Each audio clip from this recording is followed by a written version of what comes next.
नमस्कार, बहुत स्वागत है आप सभी का। नमस्कार, मैं हूं अनुराग दीक्षित और मैं हूं आपके साथ अमृता गर्ग। और न्यूज नेशन लगातार कोशिश कर रहा है सनातन के हर उस पहलू को आप तक लाने की हमारी खास पेशकश के जरिए। और आज स्टूडियो से निकलकर हम पहुंचे हैं मथुरा और यहाँ हम मिलेंगे स्वामी अनिरुद्धाचार्य जी से।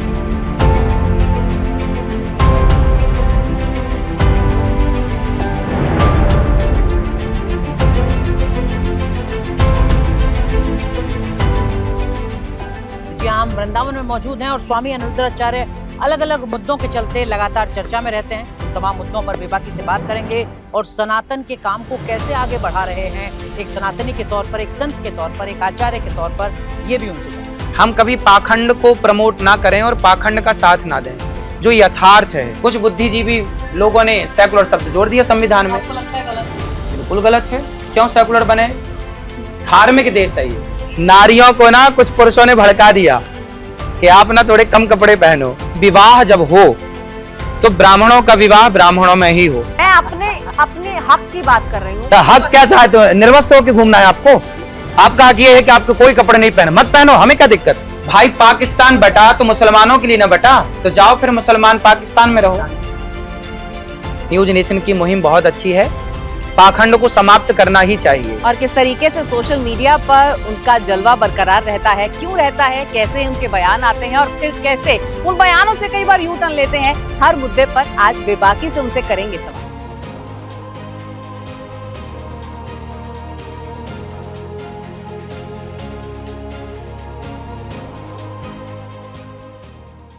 अनिरुद्धाचार्य महाराज एक कथावाचक, एक धर्माचार्य, काम धर्म कर्म का प्रचार प्रसार, लोगों को अध्यात्म की सीख देना। लेकिन अब ये कथावाचक बन गए हैं विवादों के महाराज।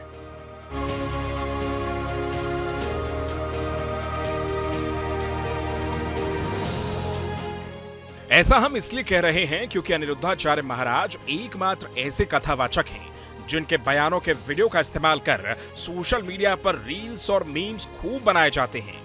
इसलिए न्यूज नेशन की टीम उनसे जुड़े विवादों और उनके बयानों को लेकर बातचीत करने के लिए खास तौर पर उनके वृंदावन के गौरी गोपाल आश्रम पहुंची।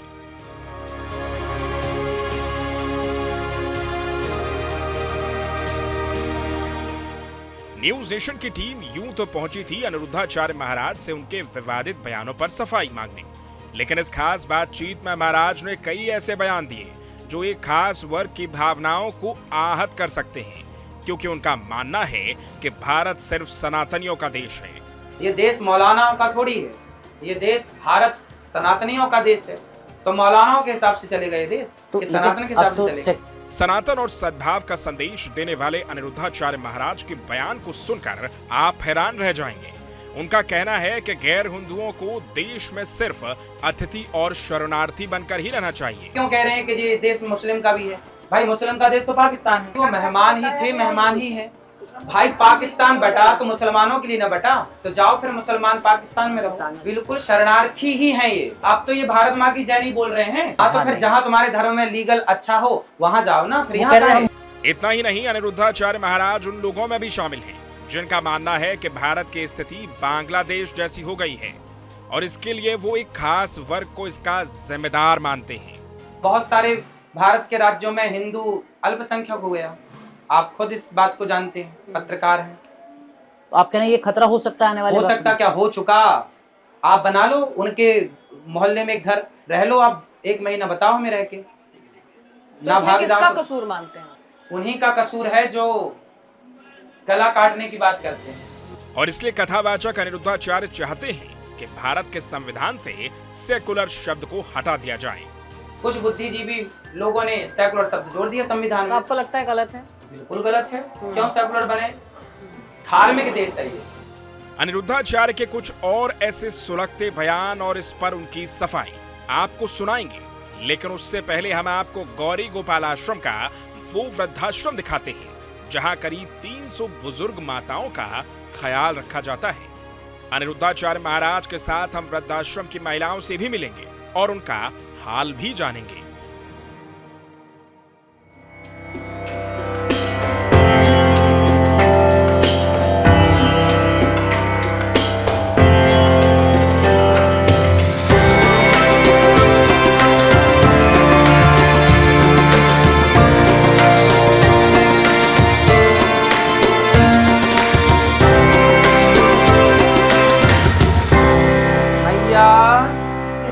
आओ मेरी माँ। राधे राधे राधे। कैसी हैं आप? बहुत अच्छे हैं। स्वास्थ्य ठीक है आपका? ठीक है। कोई कष्ट?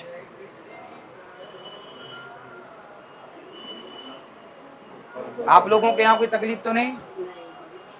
सब आनंद है? सब आनंद है। ये बच्चों को आशीर्वाद दीजिए, ये भी खुश रहें। रो क्यों रही हैं आप? खुश रहो मेरे बच्चे। रो क्यों रही नहीं हैं? हो रही हैं आप? सब ठीक है? कहाँ की रहने वाली हैं आप माता जी? दिल्ली के रहने वाली हैं। यहाँ आचार्य जी के आश्रम में कब से हैं आप? 4 साल से। 4 साल से रह रही हैं। ये तो कोई दिक्कत तो नहीं करते हैं, परेशान तो नहीं करते हैं? सब भोजन वोजन मिलता है आपको समय हम पर? लोग घर से बढ़िया यहाँ पर है। अपने घर से बढ़िया है यहाँ पर? बहुत बढ़िया। हम लोग कहते हैं हमें घर मत भेजना, हमारे घर कोई आए मत भेजना हमको। हम नहीं जाएंगे अपने घर। क्यों नहीं जाएंगे आप अपने घर? वो तो आपका घर है, ये तो आचार्य जी का आश्रम है। नहीं, हम नहीं जाएंगे। कल को आपकी उम्र और बढ़ी तो फिर दिक्कत हुई आपको, तब भी यहीं रहेंगे आखिरी सांस तक?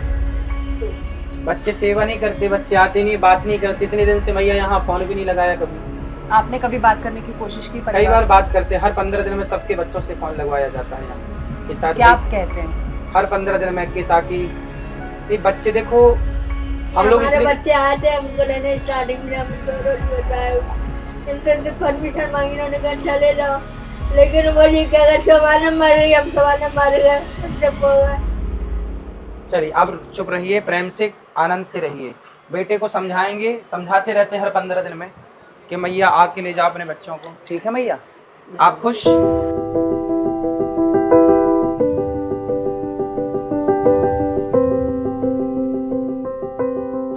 मैया सब आनंद, खुश हैं? सब ठीक है?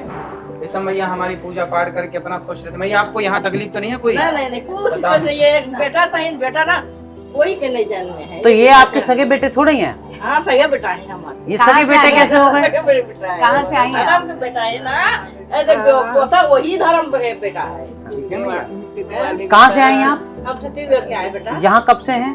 अब 1.5 साल हो गया। 1.5 साल हो गया। हाँ। कभी घर जाने का मन नहीं करता आपका? कहे जाएगा घर के तो बेटा मन मार के बिदारा दे, बेटा का सहारा लिया है तो कहे जाएगा बेटा। अच्छा, यहाँ तो पूरा परिवार बना लिया, सहेलियां हाँ, बन गई। पूरा परिवार है बेटा। घर में आपके- कौन कौन है?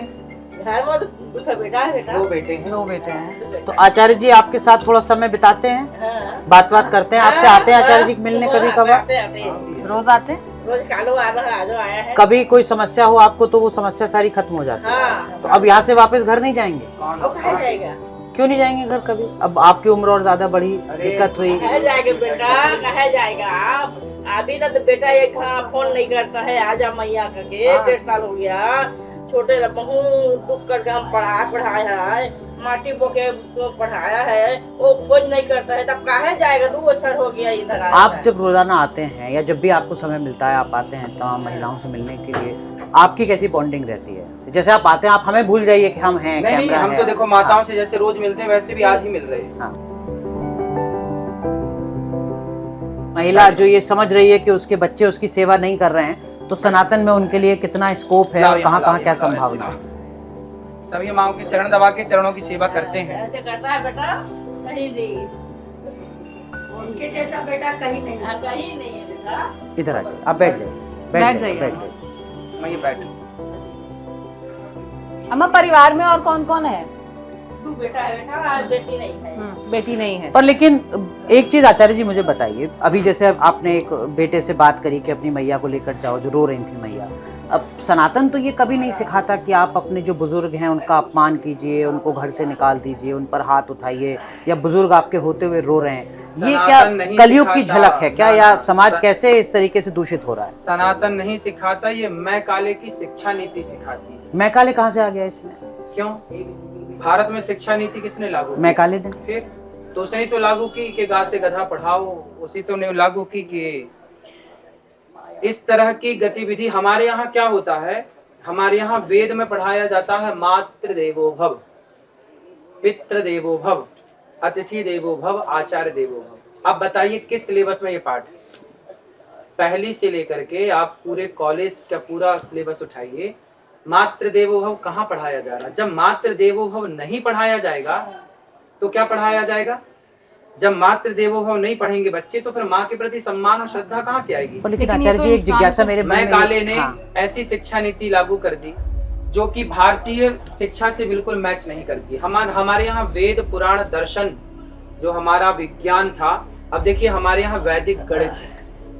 वैदिक गणित, आज विज्ञान के पास जो गणित है वो गणित इतनी कारगर नहीं है जितनी वैदिक गणित है। अब देखिए ना, आज के 100 साल पहले भी हमारे वैज्ञानिकों को मतलब ऋषियों को पता था कि चंद्र ग्रहण कब पड़ेगा, सूर्य ग्रहण कब पड़ेगा। आज तो सैटेलाइट से देखा जाता है, माइक्रोस्कोप से देखा जाता है। पहले तो नहीं था माइक्रोस्कोप और सैटेलाइट। फिर क्या चंद्र ग्रहण का हमें पता नहीं था? क्या हम गणना नहीं जानते थे कि ग्रह कितने हैं? क्या पृथ्वी से सूर्य की दूरी तुलसीदास जी ने नहीं कही? सारा साइंस से। क्या हमारे यहाँ पुष्पक विमानों का जिक्र नहीं था? क्या हमारे यहाँ परमाणु जैसे ब्रह्मास्त्र का, सुदर्शनास्त्र का जिक्र नहीं था? क्या नहीं था? पर मेरी तो- दो बातें, पहली बात तो ये, माफ जी। कीजिएगा, तो पहली बात तो ये कि मैकाले को खत्म हुए तो 75 साल हो गए इस देश में, हम अमृत काल मना रहे हैं अंग्रेज आजादी भी तो का। मर गए। आपको नहीं लगता अंग्रेज भी कि तो चले अब गए, तक तो वो लेकिन शिक्षा अंग्रेजी नीति तो बदल है। जानी चाहिए थी? अब तक वो शिक्षा नीति बदल जानी चाहिए देखिए, थी। ऐसा 75 है। साल हो गए। शिक्षा और नीति- दूसरी बात इसी से जुड़ी, मैकाले आया लगभग 250 साल पहले, 200 साल पहले। सनातन संस्कृति तो अनादिकाल से हजारों साल पुरानी है। ऐसा कैसे हो गया कि एक व्यक्ति की शिक्षा नीति की वजह से अगले 200-250 साल जो पूरी सनातन की पीढ़ी है वो बर्बाद हो गई? अंग्रेजों ने क्या कहा था कि हम देश को गुलामी से आजादी मिल जाएगी, लेकिन जो मानसिक गुलामी है वो आपको 150-200 साल तक करनी ही पड़ेगी, क्योंकि इस तरह की शिक्षा हमारे यहाँ थोप दी गई जो शिक्षा हमारे काम की नहीं। अब बताइए, पहले पढ़ाया जाता था गा गणेश का, अब पढ़ाया जाता है गा गधे का। इस गधे को पढ़ के आप क्या गणेश जैसे पुत्र बन पाओगे? हमारे यहाँ पढ़ाना किसको चाहिए? राम के चरित्र को पढ़ाओ तो बच्चे चरित्रवान बनेंगे। आज मैकाले की शिक्षा पाके तो बच्चे लिविन में रहना सीख रहे हैं। लिविन में लेकिन नहीं रहना आचार्य जी चाहिए। यहाँ एक बात मुझे ये अब लिविन बताइए, में रहते हैं अगर तो किसकी शिक्षा से? मैकाले की। यदि हमारी शिक्षा भारतीय शिक्षा परंपरा से रहते तो राम जैसा चरित्रवान न बनते। हमारे यहाँ राम कैसे बने चरित्रवान? लेकिन राम के साथ रावण भी तो आ रहे हैं ना, हमारे तो पुराण इसलिए उसके तो- बारे में मेरी बात सुनिए। अगर आप कह रहे हैं कि ग से गणेश और ग से गधे का अंतर पता नहीं होगा, तो कैसे पता चलेगा कि गणेश सर्वोत्तम है? कैसे पता चलेगा कि राम सर्वोपरि है अगर रावण के बारे में जानकारी नहीं होगी? अच्छे और बुरे का फर्क जानने के लिए अच्छा और बुरा दोनों के बारे में पता होना चाहिए। विवेक का काम कहाँ रह गया अगर आप कह रहे हैं कि उसके बारे में जागृति नहीं भाई, होनी चाहिए? पता तो होना चाहिए, लेकिन बनना तो राम ही है। बच्चे तो रावण बन रहे हैं। रावण के बारे में भी पता हो, राम के बारे में भी, पर बनना राम है। पक्ष में राम के रहना, ना कि रावण के। तो वो आजकल तो के बच्चे विवेक रावण बताएगा ना आचार्य जी नहीं, तो आपका। वो विवेक कहाँ से आएगा? मैकाले की शिक्षा से विवेक कहाँ आता? बिनु सत्संग विवेक ना हुई। जब तक भारतीय दर्शन, भारतीय शिक्षा नहीं आप फॉलो करते तब तक विवेक जागेगा नहीं। आज जो लड़के लिवन में रह रहे हैं, आज जिन बच्चों ने अपने माँ बाप को घर से निकाल दिया, क्या विवेक था? इनके बच्चों ने ये पढ़ा होता कि मातृ देवो भव, तो ये कभी ना निकालते अपनी माँ को। पर लेकिन लिविन में रहना, आपके जो आलोचक हैं वो कहेंगे कि साहब आप तो इस तरीके के जो अनकॉन्स्टिट्यूशनल चीजें हैं वो सब बातें कहते हैं। उनका हक, उनका जीवन, उनकी आजादी, वो अपने हिसाब से जी देखो, रहे हैं। आजादी- आचार्य जी कौन होते हैं जो लिविन पर हाँ, सवाल सही, खड़ा आप करें? ठीक कह रहे हैं कि हम कौन होते हैं, बात ठीक कह रहे हैं। लेकिन देखिए, आजाद तो था रावण, क्या राम आजाद थे? राम आजाद नहीं थे, राम मर्यादा के बंधन में थे। रावण आजाद था। जो आजाद होगा वो रावण बनेगा। सूर्पनखा आजाद थी।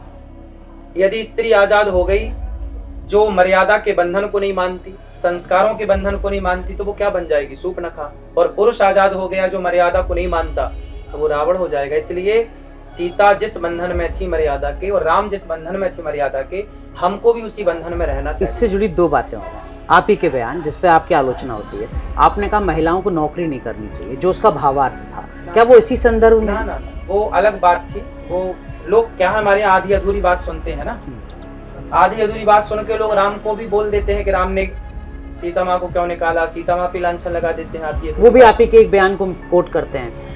आपने कहा कि सीता माँ सुंदर थी इसलिए उनका हरण हो गया, वरना हरण नहीं देखिए, होता। ऐसा है, वो बातें जो कही गई है ना, वो मैकाले की शिक्षा पढ़ने वाले नहीं समझ पाएंगे।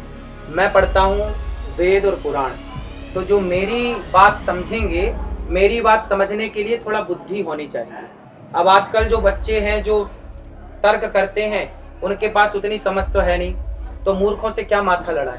क्या तात्पर्य क्या था आपका? है? सीता के मैं भी तो संदर्भ में समझना चाहती हूँ, क्योंकि एक महिला महिलाओं के को तौर दिक्कत है कि आप उनके और ये सुंदर कपड़ों भी पर है। टिप्पणी करती हैं। आप कहते हैं कि देखिए, ये नहीं पहनना अमृता चाहिए। अमृता महिलाओं सुंदर के भी ऊपर- हैं और अमृता जॉब भी करती हैं। देखिए, जॉब करना बुरा नहीं है। महिलाओं का सम्मान जितना हम कर पा रहे हैं, आज शायद आप भी ना कर पाए। देखिए हम आपसे बात कर रहे हैं तो हमारी गोद माँ के चरण है, बिल्कुल है ना। इससे बड़ा संस्कार और इससे बड़ी नारी का सम्मान कहीं आपको देखने को नहीं मिलेगा, है ना। नारी का सम्मान करता हूँ जो कहते हैं, एक बार उनका बैकग्राउंड चेक कर लो कितना करते हैं, और आप यहाँ के चेक कर रहे हैं। मैं तो लेकिन सहमत हूँ आचार्य आपकी जी बात फिर से। उन महिलाओं का क्या जिनको वो जो- आपके बयानों से दिक्कत है? वो जो जिनको- दो बयान हैं, बयानों से दिक्कत उनको सीता है, की सुंदरता और बयानों नौकरी। से- बयानों से देखिए नौकरी बिल्कुल करना चाहिए, किस स्थिति में करना चाहिए, कब करना चाहिए। सरकार भी तो कहती है जब आप प्रेग्नेंट होते हैं तो सरकार कहती है कि आप 9 महीने का रेस्ट करिए, 10 महीने का रेस्ट करिए, 1 साल की छुट्टी लीजिए। आजकल तो सरकार ने नियम भी बना दिया है कि सरकारी जॉब अनिवार्य है। तो आपको कुछ महीनों की छुट्टी। क्यों? क्योंकि उस समय आप बच्चे को देख पाएंगे, बच्चे को दूध पिला पाएंगे, बच्चों का लालन पालन कर पाएंगे। क्या एक नारी की जिम्मेदारी नहीं है कि वो अपने बच्चे का ध्यान रखे? क्या एक नारी की जिम्मेदारी नहीं है कि वो अपने सास ससुर का ख्याल रखे? है ना। नौकरी करना बिल्कुल, बचे हुए समय में काम कर लीजिए, पर काम से ज्यादा परिवार को महत्व दीजिए। क्योंकि हमारे यहाँ पति पत्नी 2 हैं, पर हमारे ऋषियों ने सब बांट रखा है कि बाहर का कार्य कौन करेगा, भीतर का कार्य कौन करेगा, कौन व्यक्ति क्या कार्य करेगा। प्रकृति ने भी बांटा है।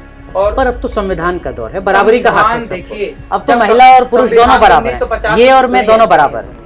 संविधान 1950 में लागू हुआ 26 जनवरी जी जी। तो क्या उसके पहले सृष्टि नहीं थी, संसार नहीं था, आप नहीं थे, हम नहीं थे? क्या उस समय आपके माँ बाप नहीं थे? क्या उस समय लोग खाते नहीं थे, पीते नहीं थे, बच्चे पैदा नहीं होते थे? क्या नहीं था? संविधान के पहले का दुनिया नहीं थी? संविधान बना तो ही दुनिया प्रकट हुई। तो मेरा बतौर महिला काम करना गलत है? बिल्कुल करना चाहिए काम। लेकिन इनकी शादी लेकिन अगर हो जाए अगर तब? मेरी शादी हो जाए तो जब आप प्रेग्नेंट होंगी, जिस दिन डिलीवरी होगी उस दिन रेस्ट करेंगी, काम करेंगी। तो लेकिन उन 9 महीनों में तो मेरी इच्छा होगी ना, अगर मैं बच्चे को ठीक से कैरी कर पा रही हूँ और मैं नौकरी भी कर पा रही हूँ तो मैं करूंगी। वो तो मेरी भी तो आजादी है ना कि सरकार नौकरी का है, फिर छुट्टी क्यों दे रही है सरकार? फिर सरकार से बोले छुट्टी रद्द करिए। बहुत सारी महिलाएं आचार्य जी हैं जिनके शरीर उनका साथ नहीं देते।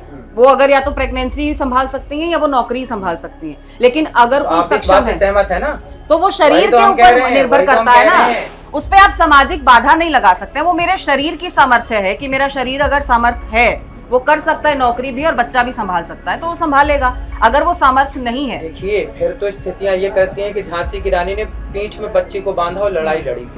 फिर तो सिचुएशन जब आएगी तो सब करना ही पड़ता है। फिर तो झांसी की रानी पीठ में बांधी थी बच्चे।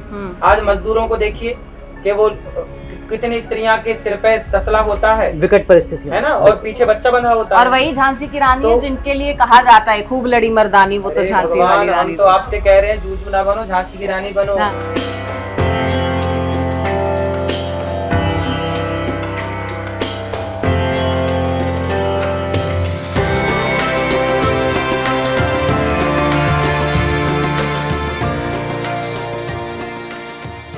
तो आचार्य जी कुल कितनी माताएं हैं आपने? 290 माताएं लगभग।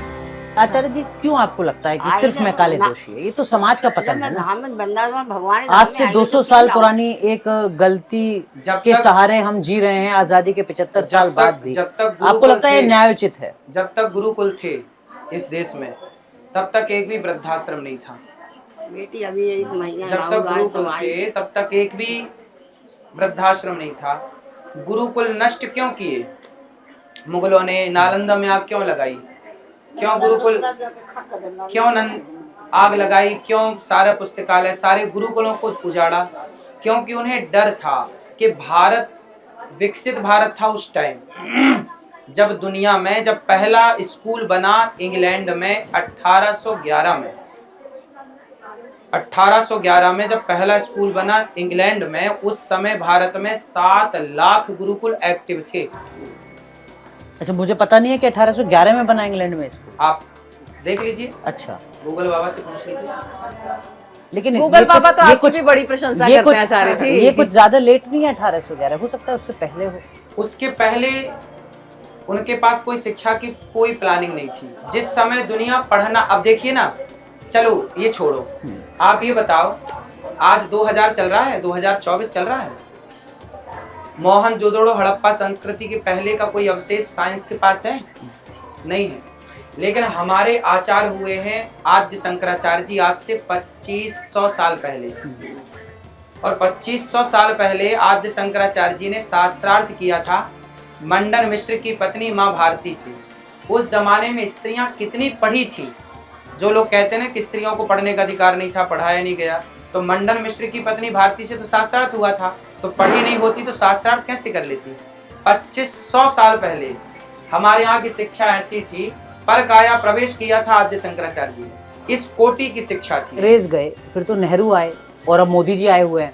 तब से अब तक का जो सफर है, आपको नहीं लगता कि उसमें काम होना चाहिए था, इन चीजों पर नहीं हो पाया या हुआ है, कम हुआ है? शिक्षा पद्धति तो पूरी बदल देनी चाहिए। क्या करना चाहिए मोदी जी को? भाई शिक्षा नीति में सबसे पहले तो गीता लानी चाहिए, वेदों के कुछ वचन लाने चाहिए जिसमें मातृ देवो हो पितृ देवो हो, ताकि माँ बाप के प्रति बच्चे एक श्रद्धा रखें कि भाई माँ भगवान है। अब कहाँ पढ़ाया जा रहा कि माँ भगवान है, जब पढ़ाएगा नहीं। मैं पूरा दोष मानता हूँ शिक्षा का। एक बात बताएं, चंद्रगुप्त तो एक बालक था ना, कंचा खेलने वाला और गिल्ली डंडा खेलने वाला, लेकिन चाणक्य के पढ़ाने से सम्राट बन गया। एक शिक्षक है ना जो शिष्य का निर्माण करता है। मैं कुछ भी नहीं था, तो आपको लगता है मोदी जी को ये करना चाहिए? मैं कुछ भी नहीं था और मैं कुछ भी नहीं हूँ। मेरे गुरु ने मुझे पढ़ा लिखा करके इस लायक बनाया। आपके गुरु मोदी जी को करना चाहिए ये काम, उनके शिक्षा बिल्कुल मंत्री को करना चाहिए। मोदी जी के संज्ञान में ये बात हो या ना हो भगवान जाने, आप डाल दीजिए, लेकिन मोदी जी को ये कार्य करना चाहिए। जो प्राचीन शिक्षा प्रणाली थी, जिस शिक्षा पर भगवान राम पढ़ने गए, गुरु ग्रह पढ़न गयऊं रघुराई, अल्पकाल विद्या सब पाई।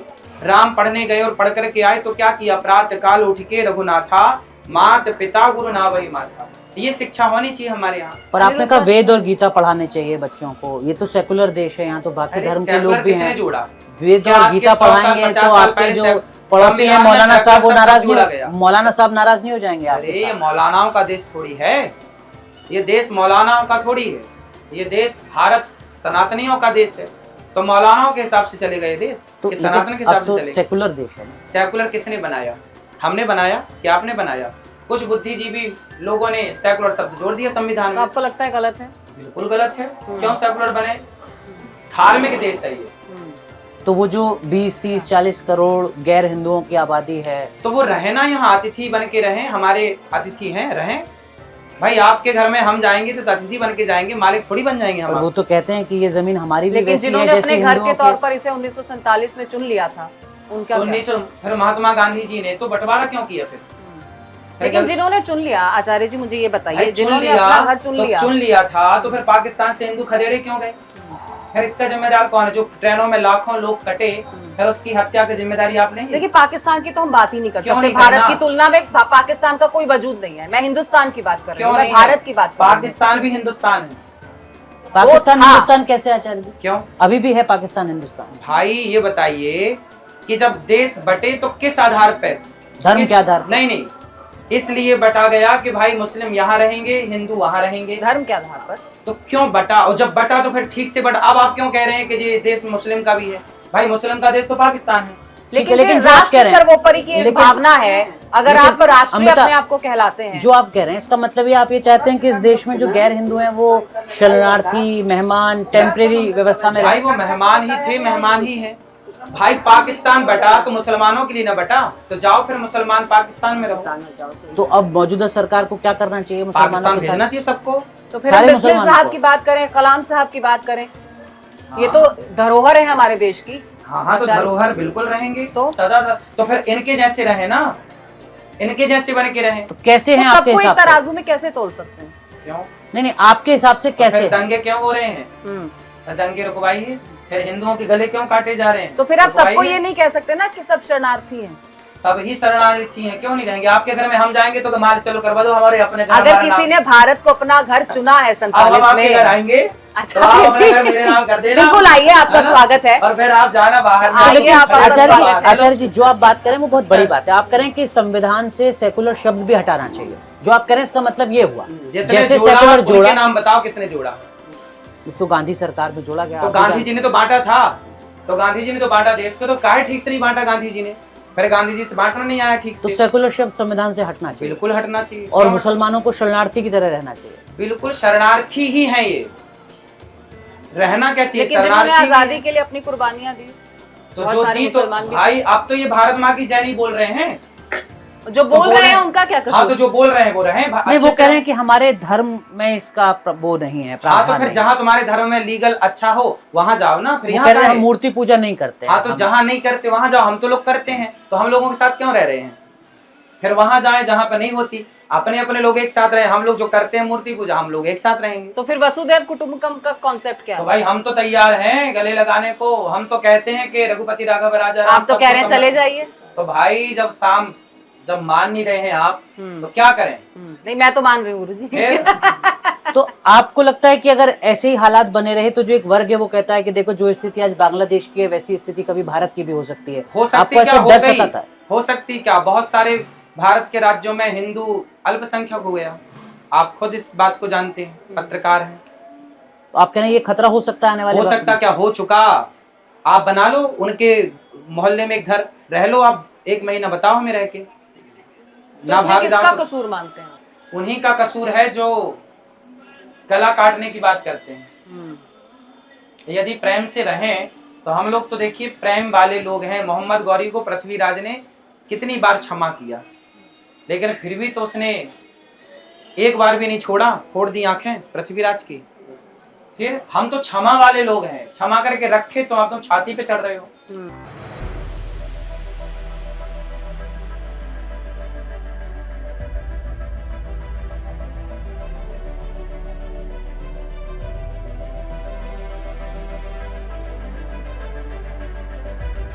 बोलिए गौरी गोपाल भगवान की जय। कथावाचक अनिरुद्धाचार्य महाराज के भक्तों की संख्या लाखों में है। इनमें महिला भक्त सबसे ज्यादा हैं। राधे राधे भैया, क्या नाम है आपका? राकेश। ये आपकी माँ का नाम क्या है? हैं? क्या नाम है आपका? कृपा। तो ये मैया वृद्धाश्रम में रहने के लिए आई हैं, आपने घर से क्यों निकाल दिया इनको? हैं?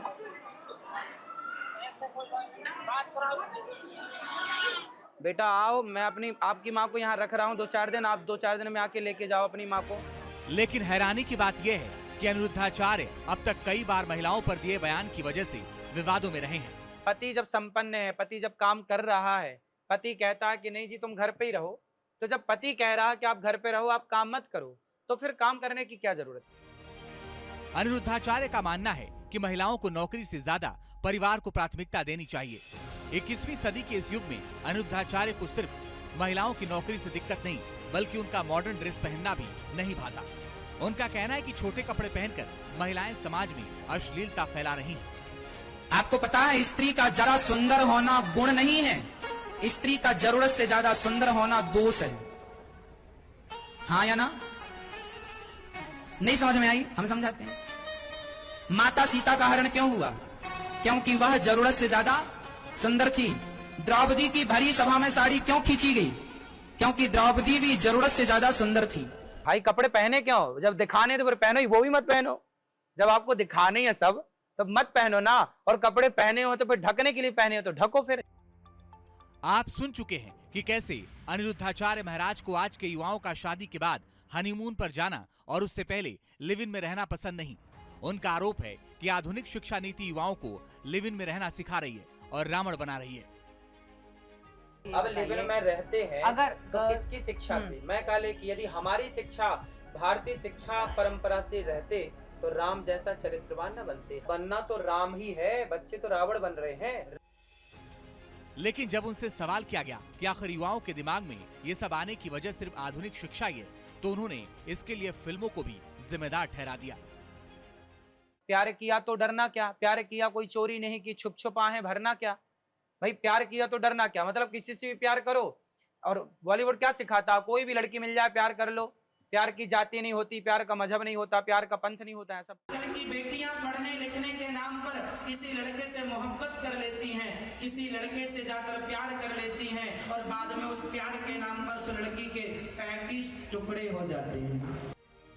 हालांकि ऐसा नहीं है कि अनिरुद्धाचार्य महाराज फिल्में नहीं देखते, लेकिन उनका कहना है कि अच्छी फिल्मों की अपेक्षा सनातन परंपराओं पर चोट करने वाली फिल्में ज्यादा बन रही हैं और इससे समाज का माहौल खराब हो रहा है।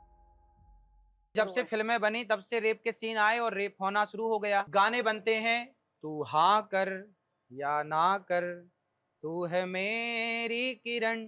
अब देखो लड़की की ना हाँ से मतलब है ना से, पकड़ो और उसके साथ जो मन पड़े वो एक करो। गाना है। बॉलीवुड क्या कर रहा है? शराब बेच रहा है, गुटखा बेच रहा है। एक तरफ अनिरुद्धाचार्य महाराज रियलिटी शो बिग बॉस में बॉलीवुड कलाकार सलमान खान के साथ मंच शेयर करते हैं, तो दूसरी तरफ वो बॉलीवुड की तुलना धृतराष्ट्र और दुर्योधन से भी करते हैं। बिल्कुल, कौरव जो की तरह। धृतराष्ट्र का काम था, जो दुर्योधन का काम था, जो शकुनी का काम था, आज वो पूरा काम बॉलीवुड कर रहा है। हालांकि अनिरुद्धाचार्य महाराज पर यह भी आरोप लगते रहे कि वो लाइमलाइट में आने के लिए पहले तो सनसनीखेज बयान देते हैं और फिर विवाद बढ़ने पर माफी मांग लेते हैं। आप ज्यादा खाते हैं बिस्किट। बिस्कुट, बिस्कुट का मतलब क्या है? बिस्किट का मतलब क्या है? Whisky kit.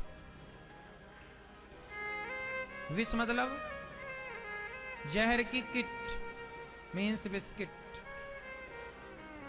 बिस्कुट जिसमें विष कूट कूट के भरा हो, वो बिस्कुट।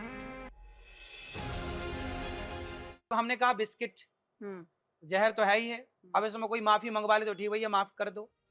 अनिरुद्धाचार्य के कई ऐसे बयान रहे हैं जिनको लेकर विवाद खड़ा होने पर उन्होंने माफी मांगी है। ऐसे में सवाल यह है कि क्या सुर्खियों में बने रहने के लिए जानबूझकर सनसनीखेज बयान देते हैं अनिरुद्धाचार्य महाराज, या फिर ये सिर्फ बार बार उनके साथ घटित होने वाला संयोग है जो विवाद खड़ा हो जाता है? खुद उनकी जुबानी सुनिए। अमृता, सबसे पहला सवाल आप क्या पूछना चाहेंगे? बिल्कुल, क्योंकि अभी अनुराग ने जिक्र किया आचार्य जी कि आप सुर्खियों में रहते हैं, चर्चाओं में रहते हैं, तो इन दिनों हाल फिलहाल में जैसा कि मैंने कहा कि आप श्रीमद् भागवत की कथा सुनाते हैं, आप अपने भक्तों के मन भाते हैं, लेकिन आजकल आप सोशल मीडिया पर लोगों को बहुत भा रहे हैं, कभी मीम्स की शक्ल में, तो कभी आपके बयानों की शक्ल में, कभी आपके यूट्यूब अकाउंट पर, तो कभी इंस्टाग्राम पर। कोई छाया हुआ है तो वो आपके बयान हैं, आपके बिग बॉस के वीडियोस हैं, आपके वो वीडियोस हैं जब आप लाफ्टर शेफ जाते हैं। तो मैं ये जानना चाहूंगी कि ये टीवी प्रेम अनिरुद्धाचार्य जी का, इसकी परिभाषा क्या है? देखिए, प्रेम तो भगवान से है, परंतु जो जहाँ बुलाता है, जहाँ लगता है कि यहाँ जाके सबको सही बातें कहनी चाहिए, सही बात करनी चाहिए, वहाँ चले जाते हैं।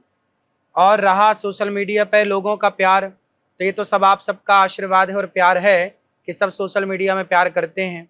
जब अच्छे कार्य करते हैं, अच्छी बातें करते हैं, तो निश्चित समाज का प्यार और आशीर्वाद तो मिलना ही मिलना है। मैं बिग बॉस से ही शुरू करूंगा। बिग बॉस में जाने का फैसला सही था या बाद में लगा कि नहीं गलती हो गई? क्योंकि आपने खुद ने बिग बॉस जैसे नहीं, शो की बिग बॉस आलोचना में मैं की थी, गया ही नहीं। आप सलमान खान की आलोचना कर चुके थे, लेकिन उस मंच पर आप नजर आए। जल्दबाजी में लिया गया गलत फैसला था? किसी ने रिक्वेस्ट की थी महाराज जी एक बार आ जाइए, या वो PR स्टंट था? मैं बिग बॉस में नहीं गया। मैं पहले भी मना कर चुका था कि मैं बिग बॉस में नहीं जाऊंगा, और मैं बिग बॉस में नहीं गया। बिग बॉस मतलब बिग बॉस के घर पे जाना, 3 महीने के लिए जाना। मुझे वहाँ का ऑफर था कि आप अंदर आएँ, यहाँ पे रहें, तो मैंने कहा कि ये मेरे संस्कारों के खिलाफ है और मैं वहाँ नहीं गया। फिर उन्होंने कहा कि अच्छा एक काम करिए, आप अंदर नहीं आ सकते, तो ऐसा करिए कि 2 घंटे के लिए जो अंदर जा रहे हैं 18 लोग, उनको आशीर्वाद देने आ जाइए, उनको कुछ अच्छी बातें कह दीजिए। तो मैंने मना कर दिया कि मैं वहाँ के लिए भी नहीं आ पाऊंगा, क्योंकि मैंने मना कर दिया है कि मैं टोटली बिग बॉस में नहीं आऊँगा। आप खिलाफ हैं उस शो के? तो मैंने कहा कि मैं नहीं आऊँगा। तो उन्होंने कहा कि आपने तो अंदर आने का मना कर दिया है, कम से कम बाहर इनको आशीर्वाद देने तो आ जाइए। मैंने कहा मैं नहीं आता। कि आप नहीं आएंगे तो फिर समाज यदि संतों से कुछ सीखना चाहेगी, कुछ ज्ञान पाना चाहेगी, तो फिर आप तो आ ही नहीं रहे हैं, फिर ज्ञान देगा कौन, समझाएगा कौन? कल को ये समाज बिगड़ा तो जिम्मेदार कौन होगा? हमने तो आपको बुलाया था, आप आए नहीं। लेकिन तब आपने मुझे वहाँ लगा, क्या ज्ञान दिया? तब मुझे लगा कि वहां जाके मुझे उनको एक सही गाइड देनी चाहिए, सही मार्गदर्शन करना चाहिए। तो मैंने वहां जा करके, मेरे पास 2 घंटे का टाइम था और उनका शो था लगभग 7-8 घंटे का।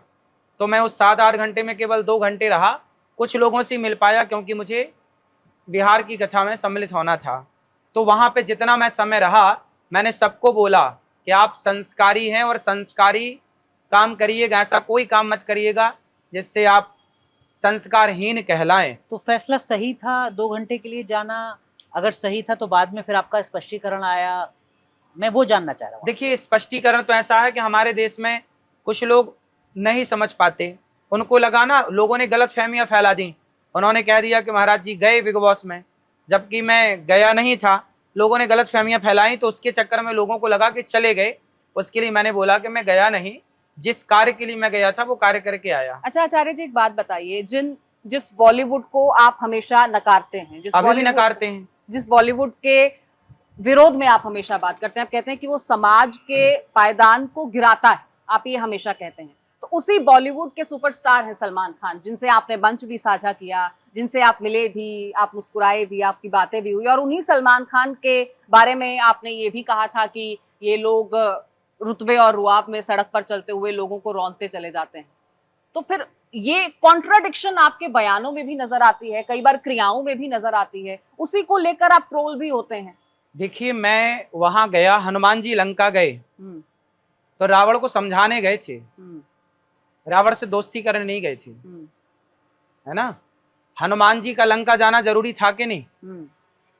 भाई लंका नहीं जाएंगे तो पता कैसे लगेगा कि सीता माँ कहाँ है? तो क्या बातचीत हुई? तो हमारे को जाना चाहिए और जाके समझाना चाहिए। तो मैंने समझाया, भगवत गीता दी कि भाई देखो इस रास्ते पर चलो तो तुम्हारा भला होगा। तो मैंने समझाया, हाँ गीता बांट कर आए सब। हाँ, तस्वीरें भी आई थी सामने, मैंने भगवत गीता दी उन्हें और राधे राधे बुलवाया। हमारे यहाँ तो कहते हैं ना कि एक बार पापी व्यक्ति के मुख से एक बार भगवान का नाम निकल जाए तो मुक्त हो जाता है। वो तो अपनी फिल्मों में अक्सर बोलते हैं। तो जो मेरा कर्तव्य था वो मैंने किया और मेरा धर्म है कि मैं सनातन को जन जन तक पहुंचाऊं। तो मुझे लगा बॉलीवुड सनातन से दूर है तो क्यों ना वहां भी जाऊं और वहां भी पहुंचाऊं। पर आपको क्यों लगता है कि बॉलीवुड सनातन से दूर है, या आपको बॉलीवुड से इतनी नफरत क्यों है? आपके कुछ और बयान थे जिसमें आपने कहा कि बॉलीवुड रेप और महिलाओं को छेड़ना सिखाता है, मर्यादा को गिराता है। जो आपके आलोचक हैं वो कहते हैं कि देखिए रेप तो अनादिकाल से और महिलाओं के साथ जो अनादिकाल से कहाँ रेप हुआ बताइए? ऐसा तो नहीं है कि जब से फिल्में बननी शुरू हुई हैं तब से महिलाओं के खिलाफ? बिल्कुल, जब से फिल्में बनी तब से रेप के सीन आए और रेप होना शुरू हो गया। तो चीरहरण अब देखिए, अब गाने बनते हैं, तू हाँ कर या ना कर, तू है मेरी किरण। अब देखो लड़की की ना हाँ से मतलब है ना से, पकड़ो और उसके साथ जो मन पड़े वो करो। एक गाना ऐसा हो सकता है बन गया। अरे जीना अगर जरूरी है तो पीना बहुत जरूरी है। मुझे पीने का शौक नहीं, पीता हूँ गम भुलाने को। दाने दाने में केसर कदम सब क्या है? बॉलीवुड क्या कर रहा है? शराब बेच रहा है, गुटखा बेच रहा है। आज भारत में सबसे बड़ी समस्या क्या खड़ी हो गई जानते हैं? जितने युवा हैं सब सट्टा खेलने लग गए, जुआ खेलने लग गए। ऐप डाउनलोड कर लेते हैं सट्टा जुआ का जो भी होता हो, और वो सारे जंगली रमी डाउनलोड कौन करा रहा? बॉलीवुड करा रहा है। और सारे बच्चे लाखों बाप के पैसे को, माँ के पैसे को बर्बाद किए जा रहे हैं। आप न्यूज वालों को इस पे एक्शन लेना चाहिए। और जितना भी ये ऐप डाउनलोड करने का ये सुपरस्टार प्रचार कर रहे हैं इसके बिल्कुल विरोध करना चाहिए। जी, जो आलोचक है वो कहते हैं इसी संदर्भ में कि भाई चौसर, जुआ, शतरंज ये तो सब पहले की चीजें हैं। भाई पहले की चीजें हैं तो आज इस तरह से प्रमोट क्यों करो? प्रमोट किसने किया भाई? चीजें तो पहले से हैं भाई। सांप तो पहले से है जहरीला, पर इसका मतलब ये थोड़ी कि हम आपके भोजन में सांप का जहर परोस दें। लेकिन भाई जो जहरीला है इसका मतलब ये नहीं कि आप पहले से थी तो आप परोसने लग जाइए। भाई आप इतने बड़े बॉलीवुड के सुपरस्टार हैं और आप कह रहे हैं जुआ खेलें तो ठीक है, पांडव कौरवों के बीच में जुआ हो तो ठीक, और लेकिन अगर बॉलीवुड स्टार कोई प्रमोट कर रहा है तो वो नहीं। तो पांडवों ने जुआ को प्रमोट किया था। आप उसके पीछे की पूरी कहानी जानते हैं कि केवल एक बात लेके बैठे हैं? क्यों खेला था पांडवों ने जुआ? आप बताइए। नहीं, मुझे जानकारी नहीं, इसलिए पूरी जानकारी जुटाना चाहिए। और ये आरोप लगाना बिल्कुल गलत है। आप लोग शास्त्रों को आरोप लगा देते हैं, पढ़ते लिखते तो है नहीं शास्त्रों को। आचार्य जी वही तो आपसे नहीं पूछने आए ना, आप केवल आरोप। मैं बता रहा हूं जी, हुआ क्या था। उस समय धृतराष्ट्र षड्यंत्र कर रहे थे। अब पांडवों को तो लाक्षागृह में बंद करके आग लगाई, है ना। तो आग लगाई तो क्या पांडवों की इच्छा थोड़ी थी कि भाई आप हमें जला दो? षड्यंत्र था। ऐसे जुआ भी कौरवों ने एक षड्यंत्र के तहत पांडवों को जुआ के खेल में फंसाया, जैसे आज का बॉलीवुड एक षड्यंत्र के तहत बच्चों को जुआ में फंसा रहा है।